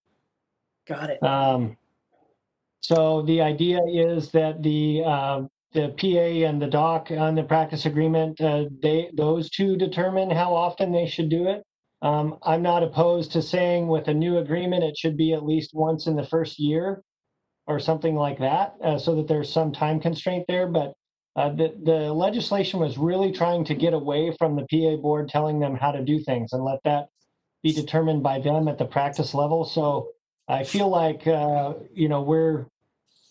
we're likely to get a lot of negative feedback from the author of the bill and the professional organization on this. We probably ought to think about removing it altogether, or at least being very careful about what we're putting here. Okay, my subject matter expert on this was Anita, and I think you're a better subject matter expert, so I would go with what you say. Is there a time that you wish to specify at all in the first year? I think what might be better is because this one is pretty important and there's a lot of errors in it. I think it might be better to do with 545 like we did with 506 and just pull it out of this block of stuff and rework it. Okay. Any comments from the board members on that?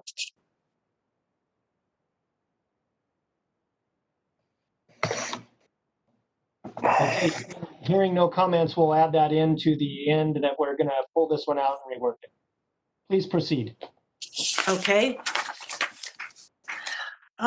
And so then moving to the next one, 1399.546, reporting of physician assistant supervision. It's just changing gendered language. That's it in that subsection or the whole section.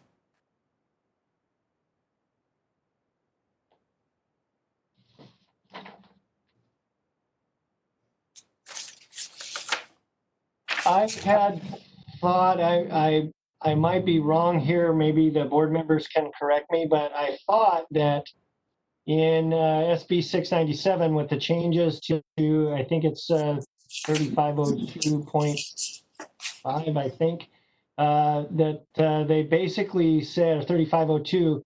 They basically said that we don't have to do this anymore. Only in an acute care facility that the name has to be entered, which is not what this regulation says. It says anytime, not only within an acute care facility. So this is incorrect.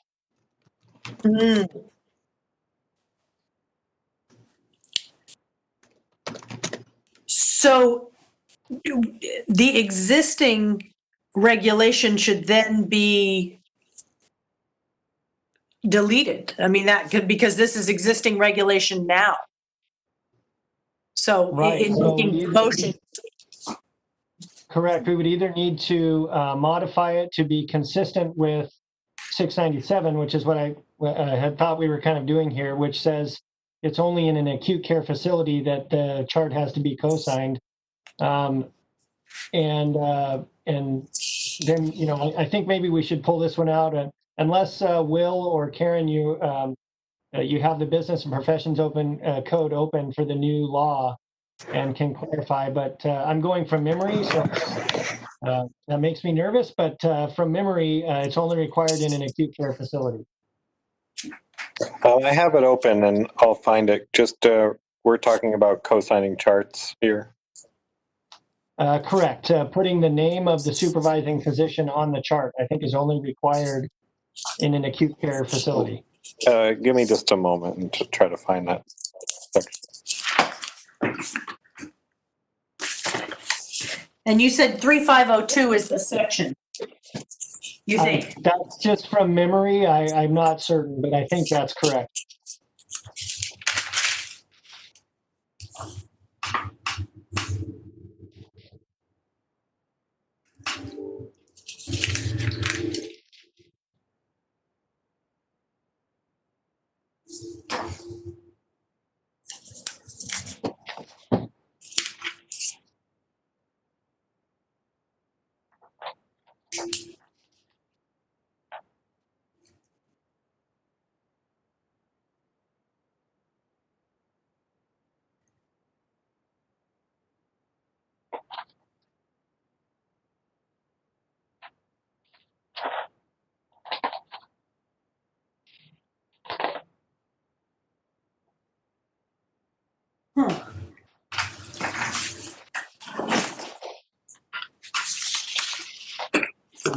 So all it says in 3502 subdivision F, notwithstanding any other law, a PA rendering services in a general acute care hospital, as defined in section 1250 of the Health and Safety Code, shall be supervised by a physician and surgeon with privileges to practice in that hospital. Within a general acute care hospital, the practice agreement shall establish policies and procedures to identify a physician and surgeon who supervise physicians. So, yeah, that's the one I was thinking of, Will, and that This regulation doesn't say that. This is much more broad. That would say on a patient's record, chart, or order, which is way more broad than what the law now says. So this needs to be reworked, I think.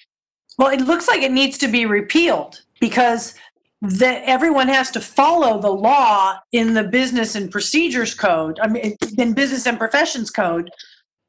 And the regulation is only supposed to explain or make clear what the law is. And in this case, it contradicts the law, and you would simply repeal this existing section. Okay. So can we do that? You definitely can. And it's right in front of you, and you know the law. So it's like, no, this is not helpful. Let's take this out so it doesn't confuse people. Okay. Do any board members have any comment or concerns on repealing 546 as a part of this big motion we're going to make in a minute?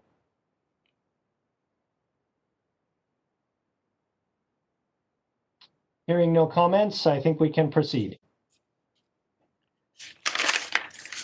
So now we proceed to the written up motion with the included amendments for one motion. Okay, just for clarity, I've taken a few notes here and I'll make the motion if you all could double check me. And then someone can second, and then we'll have an opportunity for comments among the board members and the public.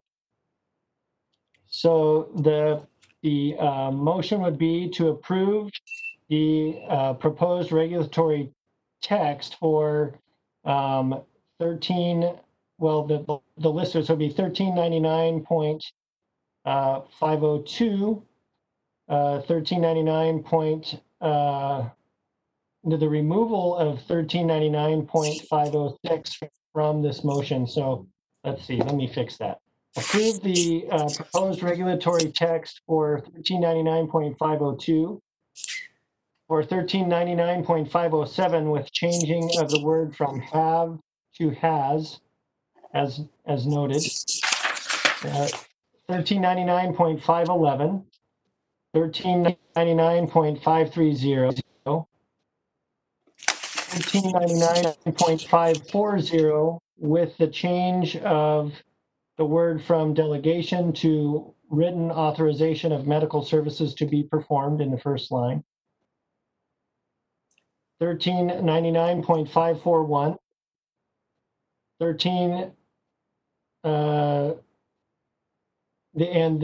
we're removing 545 from this motion, or 5 this motion, and then 1399.546 to be repealed. And directing staff to submit those changes to the Director of Department of Consumer Affairs and Business Consumer Services and Housing Agency for review.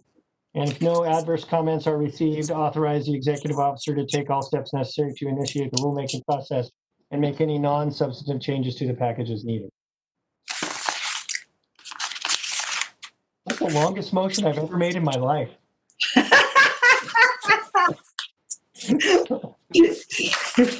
Well, you read it excellently. Thank you. So basically, to summarize before someone seconds, we just removed 506 from the motion that was given to us as a suggestion, and we changed 546 to repeal instead of change, and then we pulled 545 out of the motion as well. So those are the changes to the motion that is there. And perhaps I might amend the motion to say any reference to supervising physician should say supervising physician and surgeon, because I caught several of those throughout there. Thank you.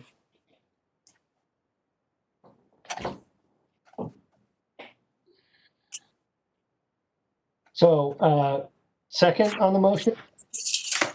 I second. This is Sonia Early. Thank you, Sonia. Any further discussion by board members?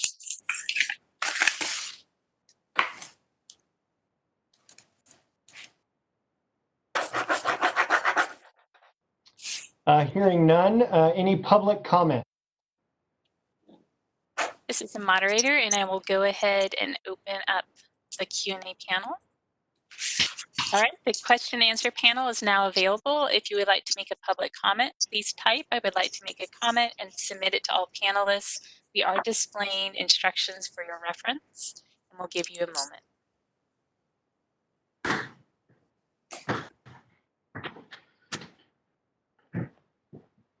Okay.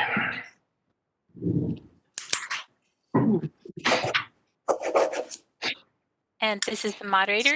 Just a reminder to the panelists, if you could please mute your microphone if you're not currently speaking.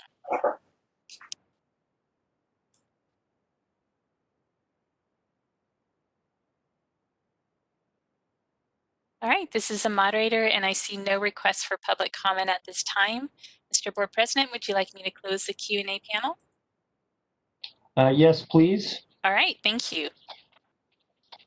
Rosanna, could you call the vote, please?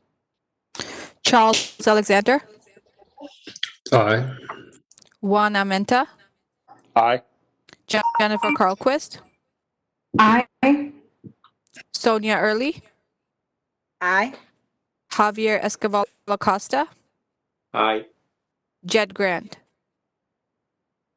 Aye. So the motion carries with a unanimous vote on the changes listed in the motion. And then we will add 1399.506 and 0.545 to the agenda for the next meeting to get approved language on those. Okay. I think we're on to the next agenda item, which is agenda items for the next meeting, and then we will take a short break before we go to closed session. So I have written down, of course, the DCA update for the next meeting, the Med Board update, our usual reports.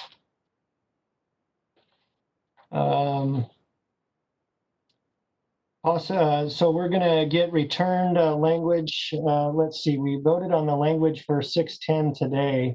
So that I'm assuming that would be added to our update on regulations. Is that what will happen with that?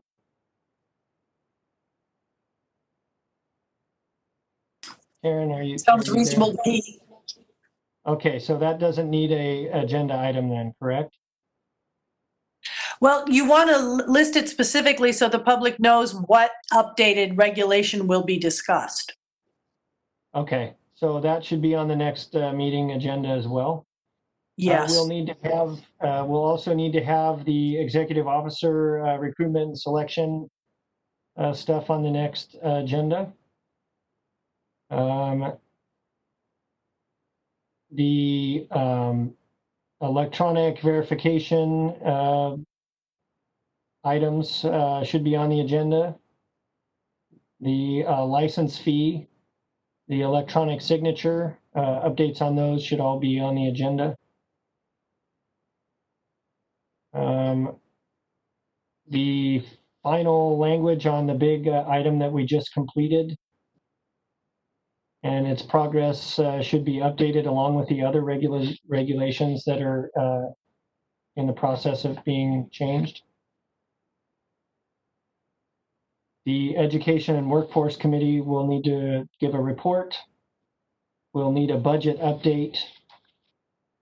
And the Legislative Committee, Sonia, do you think you'll have any change? Well, we did send letters and stuff, so they should be on it as well. Correct. Any other suggestions for agenda items from board members?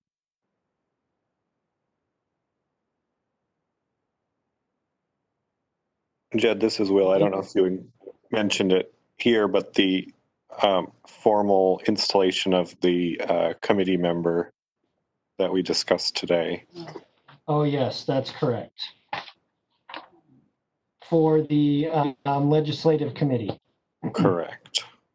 So selection or identification of Legislative Committee, a new member for that committee. Okay.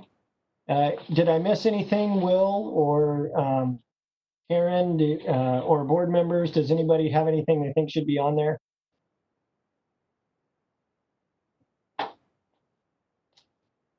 Lynn, can you think of anything? Okay, looks like that's everything for the agenda items for the next meeting. So just as an announcement, the board is going to take a brief break. Well, we're going to enter closed session, actually. We'll enter closed session, and then the only further business conducted by the board today that will be in public is to adjourn the meeting. So we'll go into closed session. When we return from closed session, we will immediately adjourn the meeting. So we probably don't need to,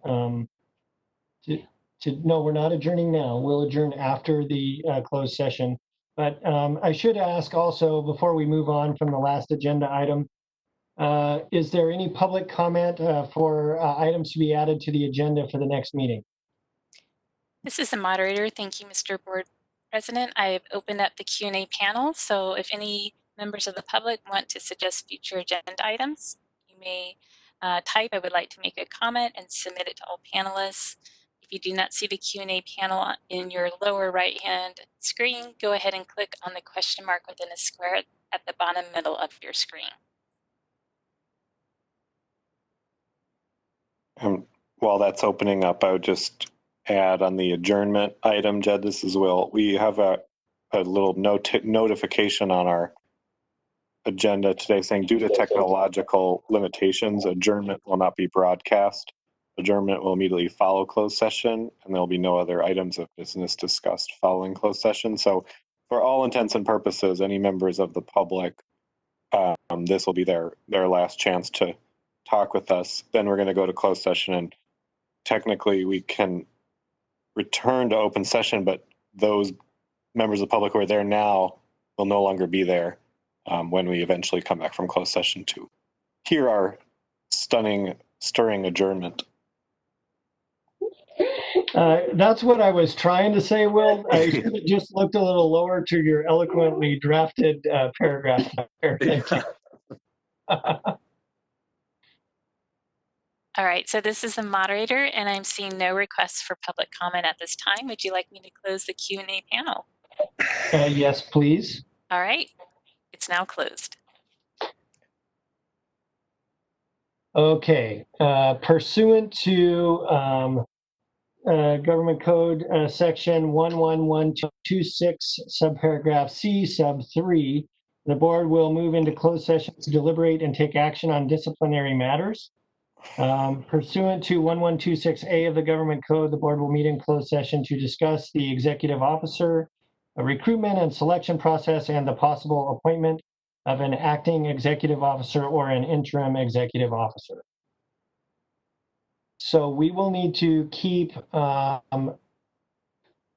let's see, I guess I should have asked this sooner, but for the moderator, how do we keep some people in the meeting? Because there's a few people like Pa will need to keep in the meeting, and probably Rosanna and Will. You got it. Okay. Yes, this is the moderator, and what we'll do is I will dismiss any members of the public who have not logged out. I will dismiss any panelists that should not be in the closed session, and then I'll go ahead and lock the meeting, which means that people cannot, additional people can't log into the meeting. Once the meeting's locked, I'll go ahead and make Lynn the host, and both I and the co-moderator will then lead the meeting. Okay. So, yep, that's how we'll handle it. That sounds great. So while you're doing that, since we're now in closed session, maybe we can take a quick 5-minute break, and everybody can